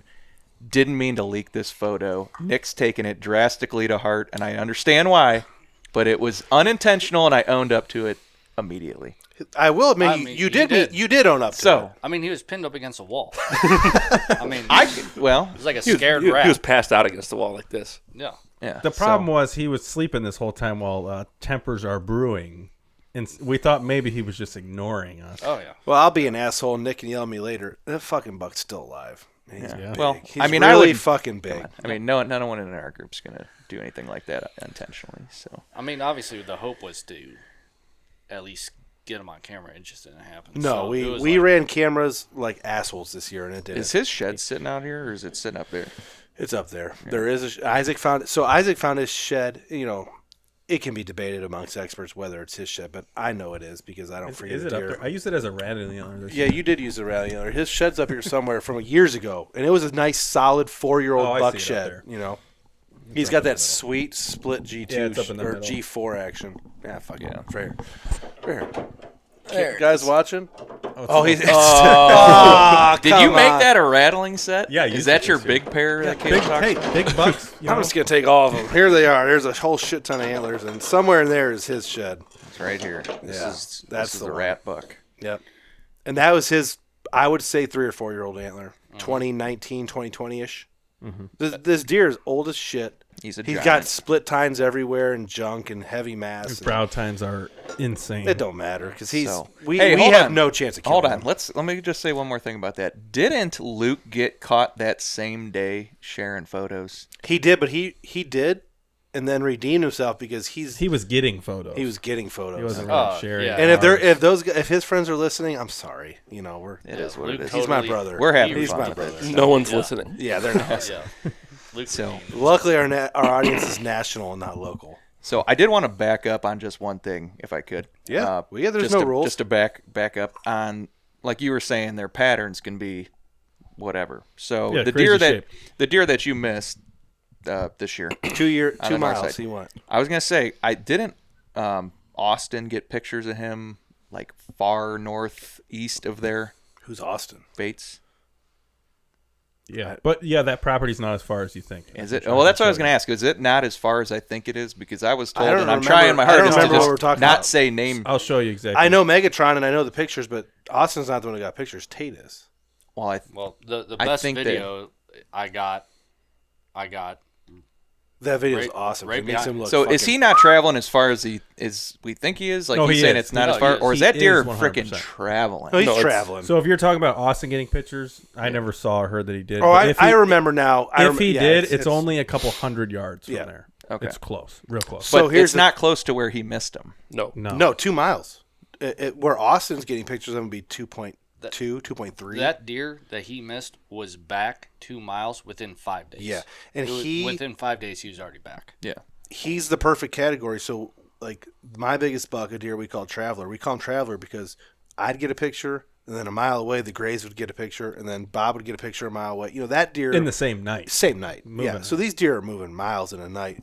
They're 4-year-olds, 3, 4, 5-year-olds. maybe not 5, maybe 4. I'm not a deer biologist, but the deer in that age group, they're like us when we were 20. I mean, we'd go to the ends of the earth to find fucking pussy. I still would. You know what I mean? Like, we'd go to the ends of the fucking earth to find pussy. My And wife's those deer, I'm gonna play that for my wife. Yeah, She knows you do. Desperation. You do have. You do have. I'm not gonna give it away. But and we think about these deer moving around like 3 miles, 2 miles. It takes nothing. one stray dog to run a buck off 3 miles in 20 minutes. Yeah, or some These deer asshole- can run a mile in 5 minutes. Oh yeah. Isaac ran 13 miles on Old Mill Road. 2 hours. Right. 2 hours. Isaac Simon, that Fat. fat fuck over there. He ran 13 miles on Old Mill Road in the summertime. Less than 2 hours. He had a girlfriend. These deer don't. Yeah, so what so what could a buck do? It could run 10 miles in an hour if it wanted to. Yeah. Easily. Yeah. Easily. Well, you were But we convinced forget about that. long time ago at my old in-laws' property where I was hunting that. 13. It was 13 miles. You were I had convinced a picture, that a deer I had, you had. I had a picture of a buck. I am still convinced, and he fits the mold even more perfectly. He's a 2-year-old. Okay. I had a buck on my property, and Freeman had a buck on his in-laws' property, 13 miles away. The racks were identical, and they weren't. It wasn't a typical. It wasn't like it wasn't a 80-inch 8-point. He had weird forward-facing tines and like a curvy brow tine, 13 miles apart. I swear it's the same deer. It doesn't matter because we can't prove it. Well, yeah, you never know. We got the pictures, and that's it. But I could try to find it. But piss break. Jesus. It's funny because what Nick said was going to happen happened with the podcast. It's an extension of SBO. That's all it is. Yeah, but it has to be. Otherwise, we're just a bunch of assholes. Yeah, still a bunch of assholes. So we talked about this before. This is a entertainment podcast, not an educational podcast. And there's a post on the mobile hunting page on live? Facebook Yeah, we're live. that said, I hate all these dudes that think they're experts that haven't killed a big buck in 3 years. It's just funny. Yeah, so I saw that. There. So shout out fucking mobile All right, hunters. we're getting back into it. So this kind of we'll kind of chop in here. So if anybody after our pee break, we're starting again. But we've already been talking for a minute. So like there was like you said, there was a post on the mobile hunters Facebook group about how all these guys that don't kill bucks are running podcasts. So at first I was like, but at the end of the day, that's not really about us because we have killed bucks. Mm-hmm. But they are talking about people like us because some people can't stand being bombarded by new things. You know, they want to listen to. This is no knock on these guys. They want to listen to the Southern Outdoorsman. They want to listen to these podcasts, which is great educational info. Yeah, we're not going to be that's that. not what we're doing. We're never going to be that. If you're here for education, we will have some cool tips and tricks podcasts here and there. But like, we're here for entertainment. Yeah, we're here. Like, our insight is only going to apply to people that hunt Northeast Ohio and take a week to travel to 1 or 2 states. It does get frustrating though when you're watching these posts and these podcasts and everybody's talking about, oh, hunt this funnel and blah blah blah, when they haven't killed bucks in years. Like they're trying to teach us without the credentials, basically. And all our deer have been killed in so many different ways. You know what I hate is the mobile hunting fad in general. I know you do. I fucking hate it because you know what? Mobile hunting wouldn't even be a thing without cell cameras. Yeah. Until you had real life knowledge, real time knowledge of what was happening in the woods, nobody gave a shit. Nobody gave a shit about saddles or being mobile or anything. But now that you can sit at home, you get a picture of a buck on the far east side of your property, and you're like, "Oh, the wind's good. I'm gonna take my mobile setup and I'm gonna go move over there." Before that, everybody had their presets. You'd go check your old your old cameras. You would know what happened the last 2 weeks, and you'd be like, "Fuck, all my stands are in the wrong spot." Well, and the reason cell cameras made mobile hunting popular. I'll agree with you because when we hunted public land before public land hunting was cool as kids, because that was just what we did. We went with the Horners and them. We'd see all these like grown into the tree stands that people were hunting that had been in places forever, and they're not changing the position of the stand. They're just hunting public land in a good spot. Mm-hmm. You know what I mean? Like it's not. And it ties back to the Waddell Hunter podcast we were just talking about. He talks about how nowadays everything is microanalyzed with analytics and algorithm and data to the microscopic point, Anything you want to search, you can find. Anything you want to say can be found. It changes the way things were. Oh, we put deer on this pedestal that they are the most brilliant things to walk the fucking earth. Yeah. And you need a biology degree and everything else to figure them out. And the problem is there's too much emphasis on the scientific side. I mean, it's a deer. Yeah. A deer will be a deer. Go out and kill it. Mm-hmm. What do you want to say? Says I the see guy, a face. Says the guy who every morning, cell cam. Fuck, he's not there. He's dead. Or I can't hunt there. He's not there. Win this, that, third. Like, you would have some big bucks on camera if you just went in and hunted where you wanted to hunt it. You've been hunting for like what? I'm just saying. 1 year now. You've been hunting for 1 year now. Every off season, you're like, I'm not doing the cell cam thing. I'm gonna hunt this spot when I want to, and then you check your cell cam. Well, no, that furthers his argument though, because he talks about how cell cams are making decisions in real time. Like, if we would get rid of all that shit, we would just go hunt our spots. Yeah. Right. Without doing what you're saying. And Nick has been very. We've talked about Nick on 22 podcasts, and he's been on 2. But he has in the past been like, I'm not fucking hunting. There ain't fucking nothing out there. But guess what? Then all of a sudden, a 150 showed up, and he hunted twice and killed it. You know what I mean? Like, well, you always get the first picture of that mature buck, the first one. It means nothing. So yeah, it's nothing. But all that means is you're in your bed, slow stroking, like. Oh, yeah. I was just gonna say it's like getting a titty pic from some random chick. Yes, I'm in. Yeah, no, but I'm just saying. But the first one means nothing. Yeah. The second one, business. Yep. Business. But I'm just saying, a lot of people won't go out and hunt their spot because they haven't gotten that picture yet, because they haven't patterned the buck yet. But the buck will be there for the first time at some point. And then we have Nick's best fucking friend who got one picture of a 160-inch buck and whacked it. Yeah, but he's an anomaly. That happens every year. I mean, that's just what we expect. Yeah, right. Well, I will say, I mean, when you're talking about, and I don't mobile hunt, but to be a little bit not controversial. Ryan and Ethan are kind of in the same category. They have got really back into hunting in the last like 2 years, and they're evolving from ground zero the last 2 years. Right. Mm-hmm. So to be like devil's advocate on it, and I'm not doing it from like my standpoint, because obviously I don't have a mobile setup and I don't hang and bang and I don't do anything. Everything I'm hunting is, I might move my fixed set, but for someone that truly wants to optimize on the chance to kill a deer, if they think moving and hanging and banging in that spot gives them the best chance because the data told them that the deer is in this spot and they can go hunt that spot. I mean, I don't have an issue with people doing it. No, it works. It works. But the mobile thing wouldn't be as big without the real-time knowledge that you gain from cell cameras, because they tell you. I mean, look, he had some cell cameras out. In 48 minutes later, he's out in the fucking woods hanging 2 more stand setups because he couldn't bear the thought of not doing it. Well, I it's still kind of think like that might have been a problem. Do you think that fucked me? Yeah. Do you think I bumped him that day? I mean, I don't think. Let's just say I don't think you. I think I bumped him that day. I still think to this day I bumped him that day that I went in and hung those you could have, but or those stands. Having all those options is just it. That's why you just chase yourself. Like a dog chasing his tail. That's why this year I went in with the minimal. Thought. And you finally killed a fucking deer out of that stand that Radix we put up 5 years ago. Yeah, I mean, you just keep it simple. Yeah. Seriously. Once you know your properties, keep it simple. Have your mobile set up in the back pocket, but keep it simple. Don't, as soon as you get a picture, it doesn't mean run over there. And I've got a great comparison for how I feel like you kind of look at it, and it's not wrong, but it's kind of like some of the older people that look at us all the time on our cell phones. Yeah. And they think we're just on our phones doing something, whatever we're doing on our phones. But it's kind of like the Swiss Army knife of life. Like, you might be doing something incredibly knowledgeable on your phone. You can use your phone for so many damn things. Building so a it's kind of 16-leg parlay.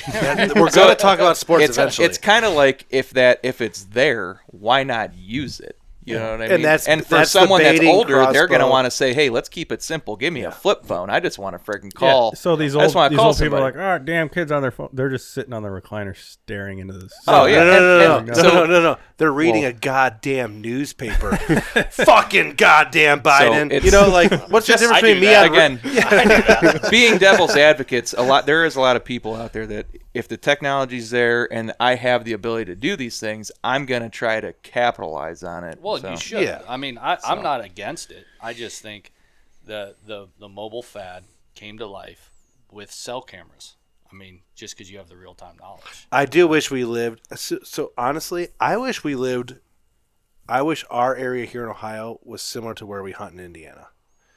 I wish public land everywhere. Yeah, I wish we had the ability to have these private farms, but also 10,000 acres of public land spread out in 150-acre parcels everywhere. Because you know how fucking awesome that would be? How cool would it be an hour? Beautiful. And we don't run into anyone. We're out there in Indiana hunting God's creation, some of the most beautiful woods I've ever seen, cell cam pictures of 150-inch bucks, and we don't see anyone.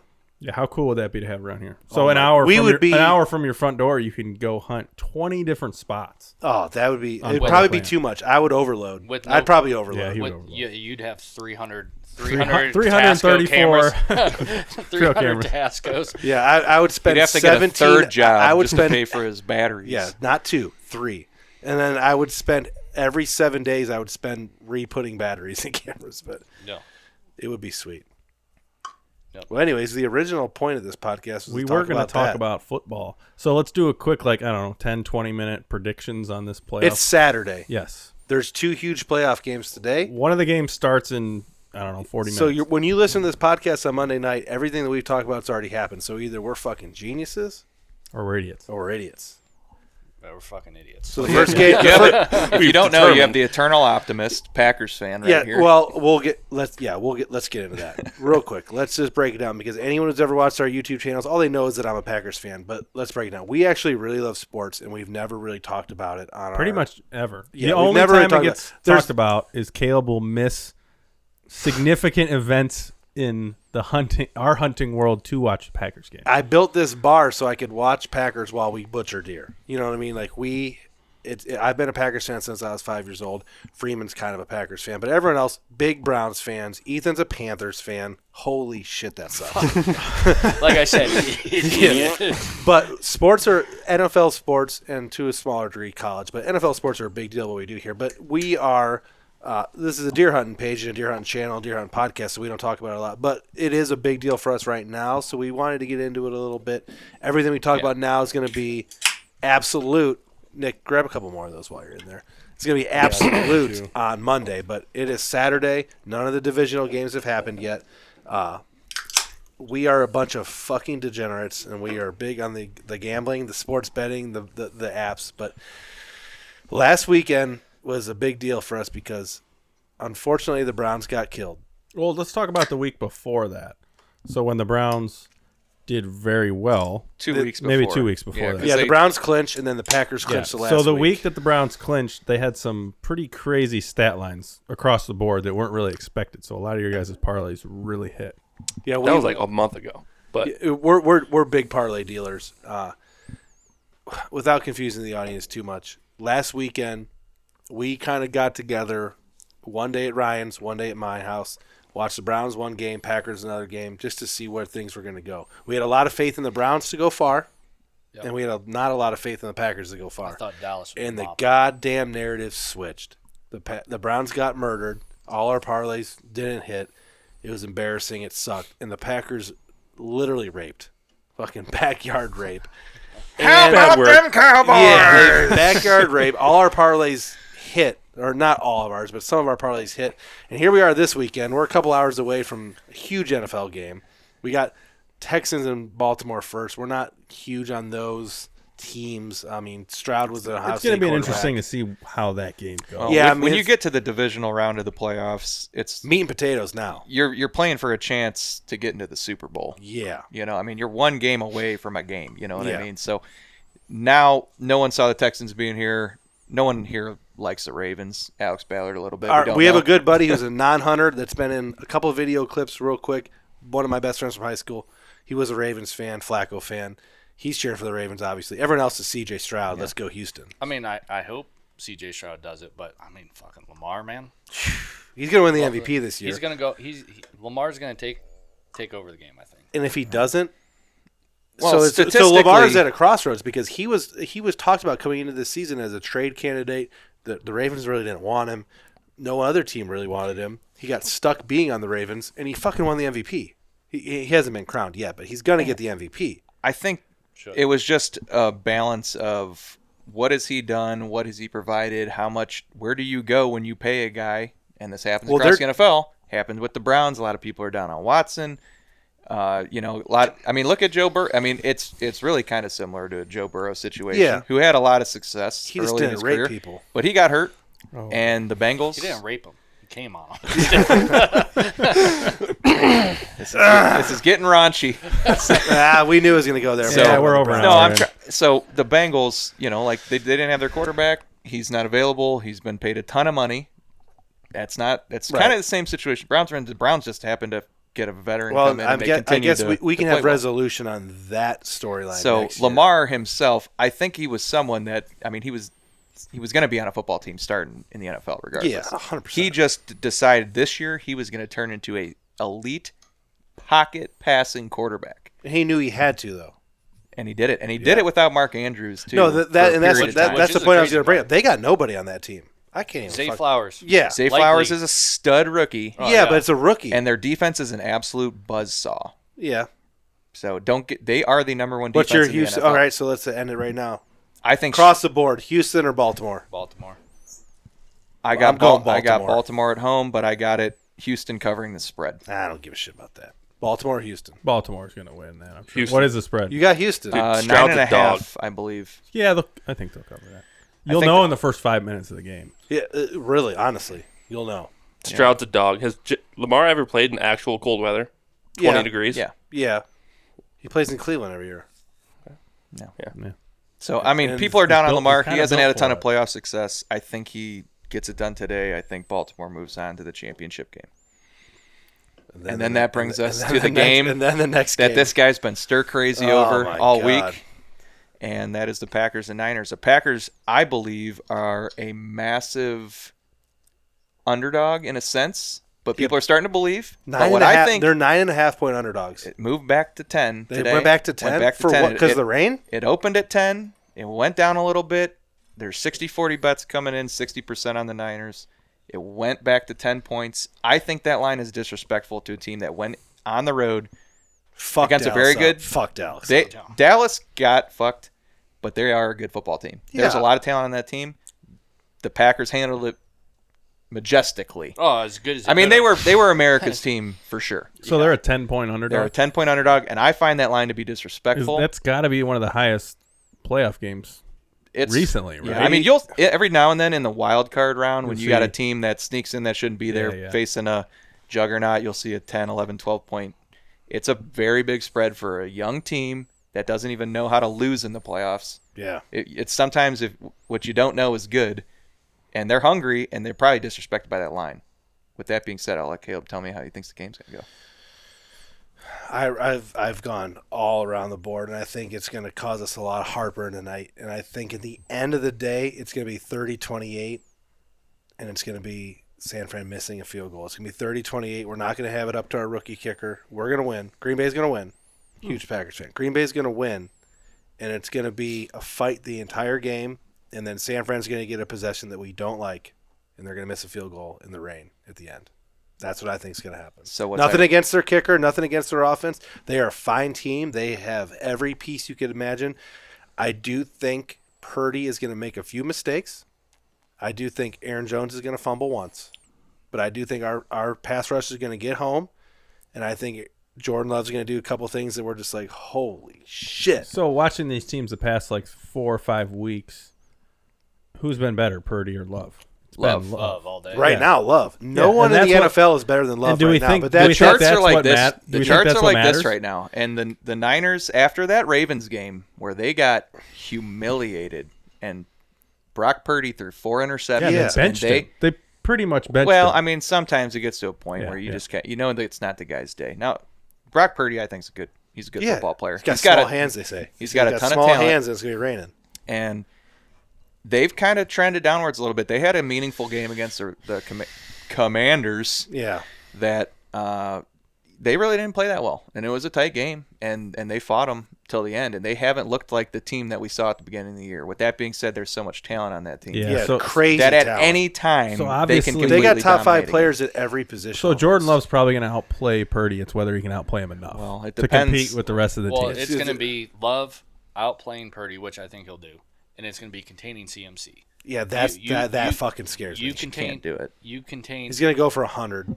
If he goes for 100, that's fine. He's going to break his 60-yard run. As long run. as we're not, your Packers aren't giving up a 40-yard rush by Debo on a sweep. Yeah. And all the stupid frilly stuff. You got to contain them somewhere. So Caleb, you think this game's going to come down to last play? Yeah, it's going to cost me a lot. So what's kind of ironic about Caleb's There's prediction, no way it's a blowout near Dallas. I have a completely different prediction. I think it's going to come down to one play, one bad call, one giant play. That's kind of how the Browns' downfall started on their game. Was that or not something call started and it just once? Who do you think's winning? So you can have a giant blowout, but it is started by one play, whether it's a big play, a bad call.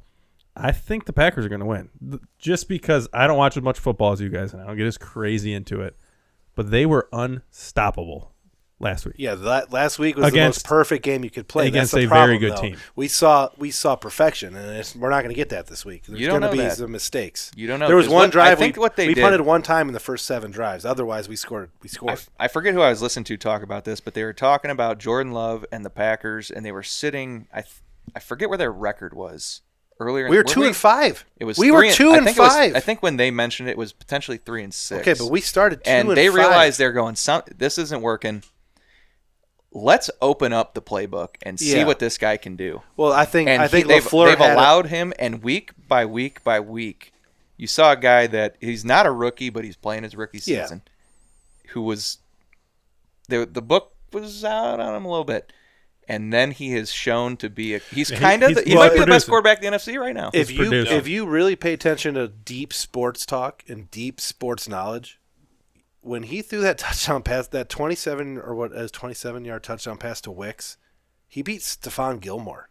Mm-hmm. Defensive player of the year. He was 2 years ago. He was the best defensive player in football. He fucking smoked him with a back foot fading away, unbelievable throw to a 5th-round rookie. The touch he and had it was unguardable. It was beautiful. It was unguardable. It was nasty. So I do want to say, called him in motion too. He said, "Come here." Yes. I want to say that's scary. 2 things to me. Your prediction, that last-second missed field goal in the rain, which is predicted tonight in San Francisco. You know what happened in Cleveland, Week 6? Jake Moody missed a field goal in the rain, 41. I was at the Apple Butter Festival when it happened. That is kind of an ironic prediction because I am a Browns fan. But this game is not. I don't think this game's gonna be a blowout in either direction. There's just no way. Right? Yeah, tight game, and that would be very interesting. It's gonna be stressful. I think it's gonna be settled before the end. I mean, I hope you're right, but I don't feel that way. It's gonna be who protects the ball. Yeah, Love has done a very good job of that. Oh, he's been very smart with the ball. One turnover in the last 9 weeks. I'm gonna give kind of scary because it's due, but I'm gonna give my prediction.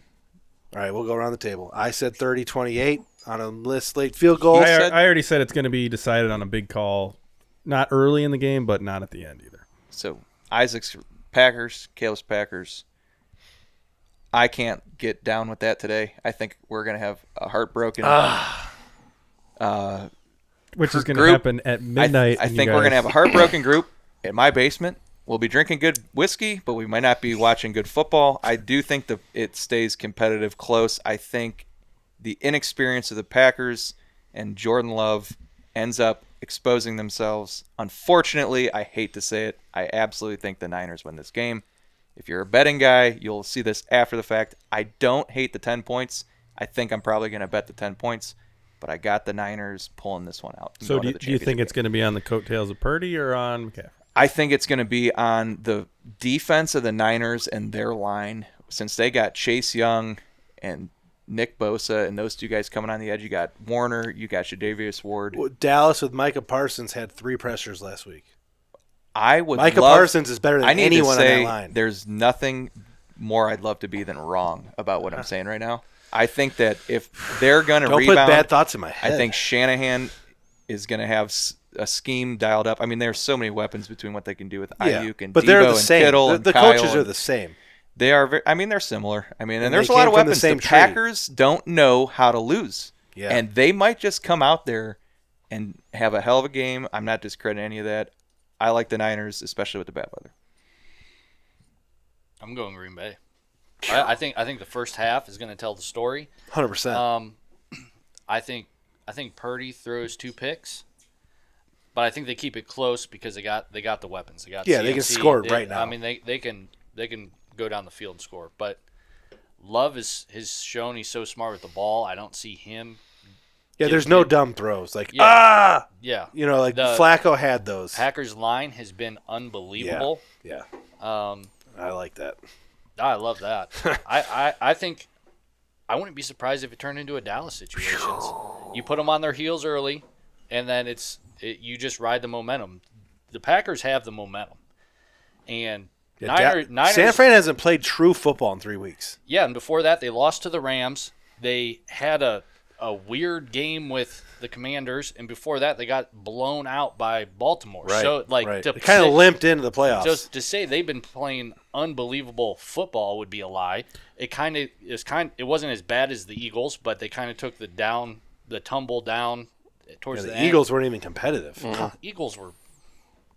It was unbelievable. I don't know what happened to Philly. So if this game does end up falling on Brock Purdy's shoulders, is it over? You think he's gonna? No, I mean, I don't. He's gonna choke, or you think he's gonna be able to? I don't think Brock Purdy's a bad quarterback. Because if the game is close at the end, that's usually how it.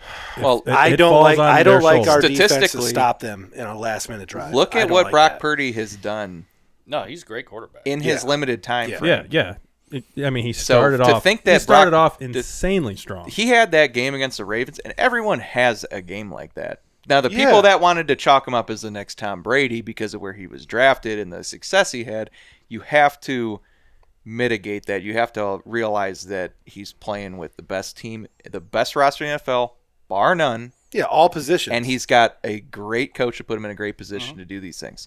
However, he's still the guy out there doing it. Yeah. And he would play it. I mean, his completion percentage, his quarterback rating was incredibly high, which proved that he's being successful in the things that he's being asked to do.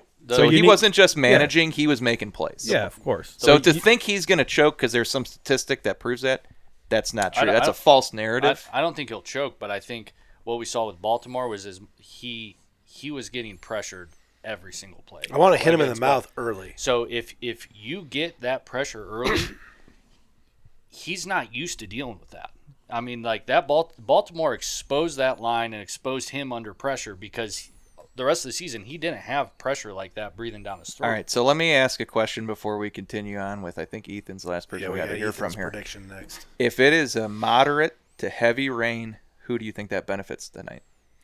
I think it makes it completely even because CMC is the best running back in the NFL, but in these moments, if we're going to rely on a running game, they have CMC and Juszczyk, and I know that's a very good combination. But I am not mad about AJ. I'm not mad about Aaron Jones and Dillon. I'm not mad about that at all. We will be able to keep up with them on the ground just as much. Aaron Jones right now is playing better than any running back in the NFL. The 3 weeks that CMC has sat with his bum leg or whatever and had not been sitting at home and waiting to play a game, Aaron Jones has run for 480 yards and 3 touchdowns. He's killing it. Yeah, he's playing very well. And he's rested. Let he me didn't ask you a play all question. season. So the Packers, their last 3, well, let's exclude the Wildcard game. Leading up into the playoffs, they beat the Panthers. Yeah. The Bears. Barely beat the Panthers. Barely beat the Panthers. Beat the Bears. Which is not great. Beat the but Bears. it's the NFL. Yeah, beat the Bears. The Jets beat the Niners this year. Right. Just for right. You never know. Fucking Baker Jets. didn't even put a TD on the Panthers. You had then they beat the Bears. Yeah. And then they beat the Vikings to secure their spot. Yeah. In And the playoffs. Vikings game was big. Those are not 3 real good football teams that they were able to build against and get confidence. But Dallas was. Dallas was on the road. Yeah. In the playoffs. This is not the same It goes situation. without saying, Joe Barry is the key. If our defense gives up 4 straight touchdown drives, it's over. Well, you know, what I want we to say have is, to force a turnover and punts. We have to play some defense. Without Jordan Love can go out and throw for 300 yards and 3 touchdowns, and we can still lose by 20. yeah, and You know what I sometimes mean? that Like, happens. I mean, yeah. think about how many games we watched at with that. Aaron Rodgers, and Right. specifically against Arizona Cardinals Yeah. twice. Yeah. Great football games. All right, let's let Ethan get his predictions on this game. Because Ethan is the one who has the best plus negative of any voter or of any sports bettor here. Honestly. Luck. But That's $4 a day. So I hope his plus negative's good. I think San Fran. I think Baltimore exposed San Fran in that game. I think their Packers can use that to their advantage, and then I think the Packers are too dumb to know not how to play good football. They have 6 rookies and second-year receivers and tight ends. Yeah. That they're just going to run routes, and then Jordan Love's going to find them. And I Yeah, so think, Jordan Love doesn't do that stupid thing where he throws a ball into a place he shouldn't. He's got – we can go 1 through 5 on wide receivers on guys that can get open by themselves. So our probably our worst receiver, I would say, is Heath. And you know, and he's still a good route runner. Above him with Watson, Dobbs, Reed, Wicks, and Melton. I mean, shit. and then the 2 rookie tight ends. I All think those guys get have those 100-yard parlays in. games. All right. So we're going to be more in depth talking about this game because it hits the closest to home. We're all sitting here. We got 5 guys hoping the Packers win. We got 4 thinking that they're going to do it, but we can't exclude Sunday football. So I mean, the Bills game. Let's talk. Chiefs Well, Bills let's is the best. Leave That's- that. That's why it's Sunday Night Yeah, Football, right. and then it's the first time Mahomes. Well, we're going to get in that. Let's go to the Lions and the Bucks. This is an interesting game. What a weird game. Yeah, because an like interesting game. as you know, For the divisional playoffs, you got what to a weird take a game. look at it from our perspective. Where there's bias towards the Packers here, which is anti-Lion, and then Baker Mayfield was the franchise guy here for a couple of years. So there's everyone here knows a lot about Baker Mayfield.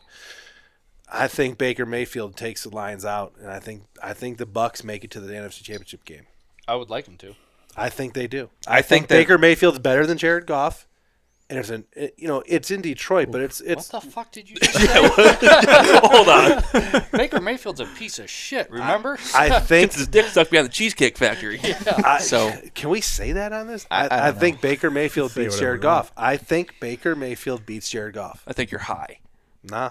I'm going to tell you right now, this is the one game in the entire week that I am confident that the Detroit Lions are going to absolutely buzzsaw Really? the shit out of See, the Bucks. I'm not scared of the 35 to Detroit 10. Lions at The all. Detroit Lions, if you, again, you're listening on Monday, for the limited listeners probably, but if you bet the spread, you're going to hit it. I got Bucks 31, or I'm sorry, Lions 31, Bucks 13. Okay. Really? I agree. Blowout. I have no thoughts on this game because I'm not a big enough fan to share. I'm going Lions. I don't give a shit about the spread, but I'm going Lions. I think they have everything they need to on the defensive side to cover Mike Evans and Otten. Rashid White, they got him covered. The Lions are going to fucking run away with it. What do you think, Trash? Lions, Lions. buzzsaw, 35-10. Plus, in that environment, Really? that's going to be a dream. That's a dream for that stadium. Yeah, and I I think mean- they shit the fucking bed. I don't think so. Dean Campbell's going to be fucking so revved up. You'll be able to hear him screaming from here. His ball stack's going to be the size of his helmet. Yeah. What do you think, Yeah. Isaac? I don't know enough. I haven't watched those two teams enough. It's a weird matchup because one of the Well, best let me one of the tell best you. teams in the league a few years ago, and then one of the worst teams of the last. Well, you had 2 Tom decades. Brady, Rob Gronkowski. Yeah, You yeah. had a different team down there. So you have a team in the Buccaneers who went 9-8, barely won the NFC South, kind of out of default because the entire division is terrible. They really probably shouldn't be here. Now, they took care of an Eagles team that was in the Super Bowl last year but had lost 5 out of 6 games and was trending so far downward. We've actually never really seen a collapse like it. So that Baker Mayfield versus a Lions team that has an incredible amount of talent on both sides of the ball, in the trenches and on playmakers at home. Yeah, if you second thought- playoff if game you at thought home in about 30 it years. long enough, Baker's gonna choke just because of yeah. his history. But he's also had some flashes in the pans over the years. That's why you were a Baker fan, years ago, and we weren't. Yeah, no, I'm rooting. because he I would did love to show be wrong. some impressive games. in the Another past. game where I would love to be wrong.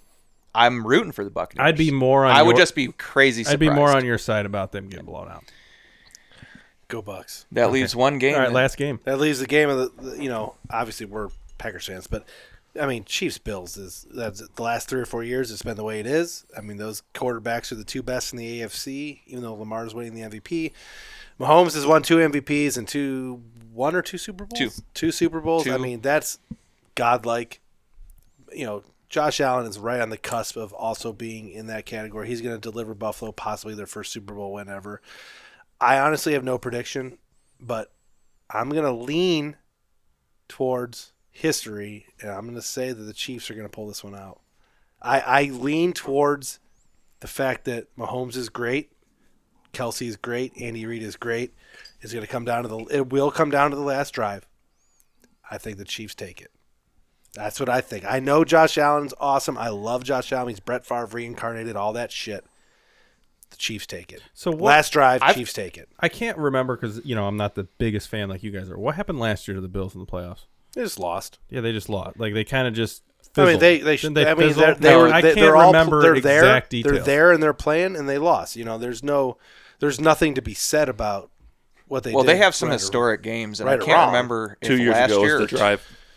It's hard to keep them overtime. That was the overtime game? Yeah. Okay, so I think last year was a game where it was very close. I mean, it was a one-possession game. Yeah. Yeah. I mean, Playoff football. It's right there. Has Josh Nothing Allen memorable, Patrick though. Mahomes has never played a road playoff game, and I don't think that necessarily matters from a mental standpoint for Patrick Mahomes, but it matters as an entire team and atmosphere. Mental and, yes, atmosphere. But think about what it could from do the for entire his team. fucking reputation if he goes into Buffalo and wins. So, you know what I mean? Well, Like we're talking about Patrick Mahomes. We've been talking about 2 teams all year that have not lived up to their expectations. The Bills kind of trended back upward. but The Bills are trending Dolphins- upwards, but the Bills, Josh Allen leads the league in turnovers at Yeah. quarterback. Yeah. So know he's going to give the Chiefs and you can't turn the ball over in the opportunity. playoffs. But when you talk about the Chiefs, their team this year is a lot worse than Yeah, some of because their they have no teams in the receivers. past. They have no 100%. fucking A lot receivers. worse. Yeah. So, 100%. So should they be expected to go all the way and win? They should got, not. They still got Reed, Mahomes, and Kelsey. It's the allure of those 3 players and Chris Jones, yeah. the best defensive interior lineman Because in football. they should be winning if they had a better. he is Aaron Donald.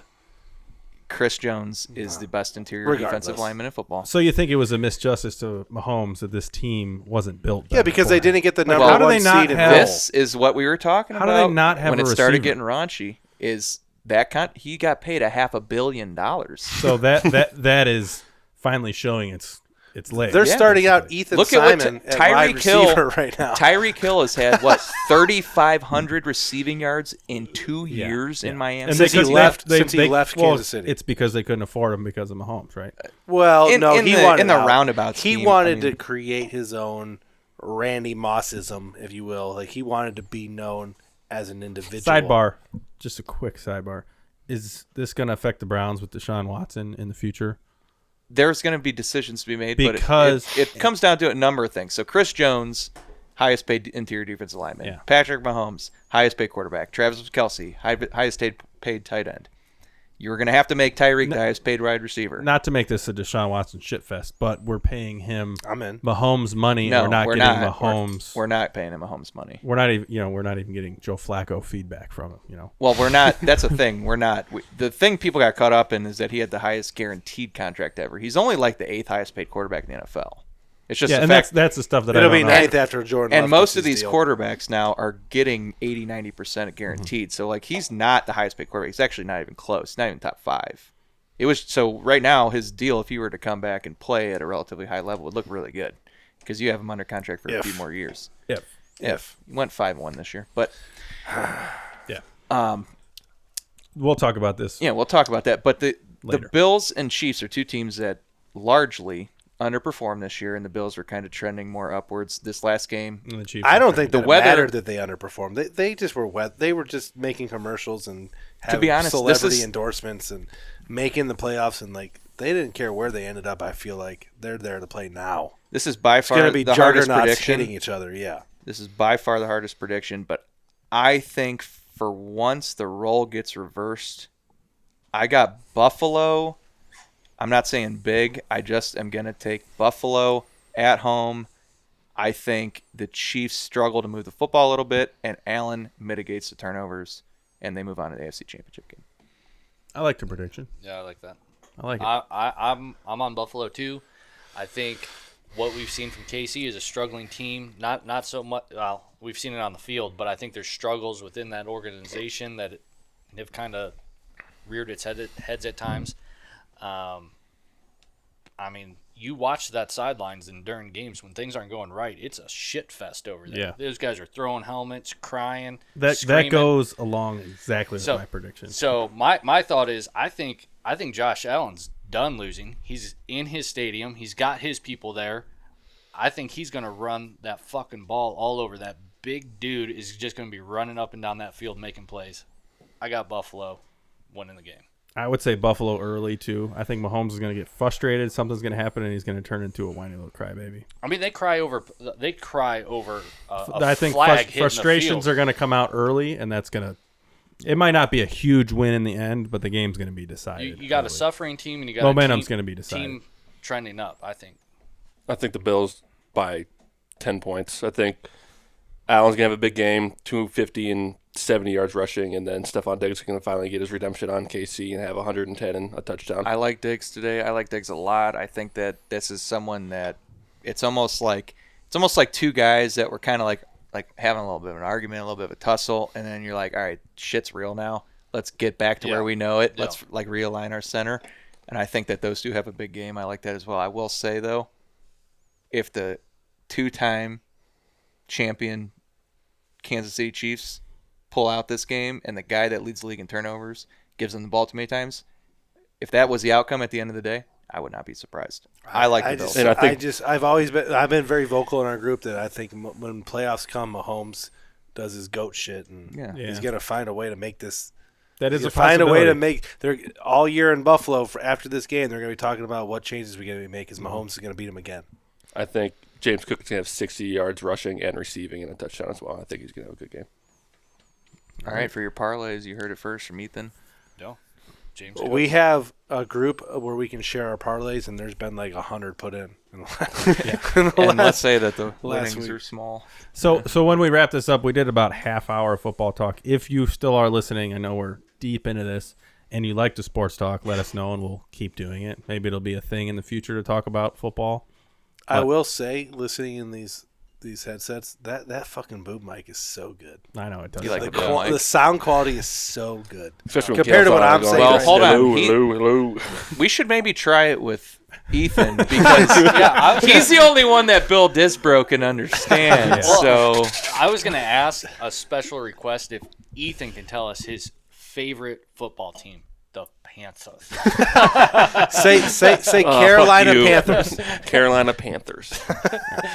But this mic ditched the TA. The nerd stuff. This mic does sound better because it's a condenser microphone and it's power. Oh man, that mic sounds so fucking good. And it has like it's bigger. It has a bigger sound. It'd be a shame if people actually liked the football stuff, considering we only have 2 more weeks. 3 more games. But for the future, it's a trial run. If you like the sports stuff and you are still listening, which there's probably not that many people listening, an hour and a half into this podcast. But if you are, we can do more of this in the future. Yeah. 100%. And this is Deer Shot Podcast. Thanks for listening. We are out.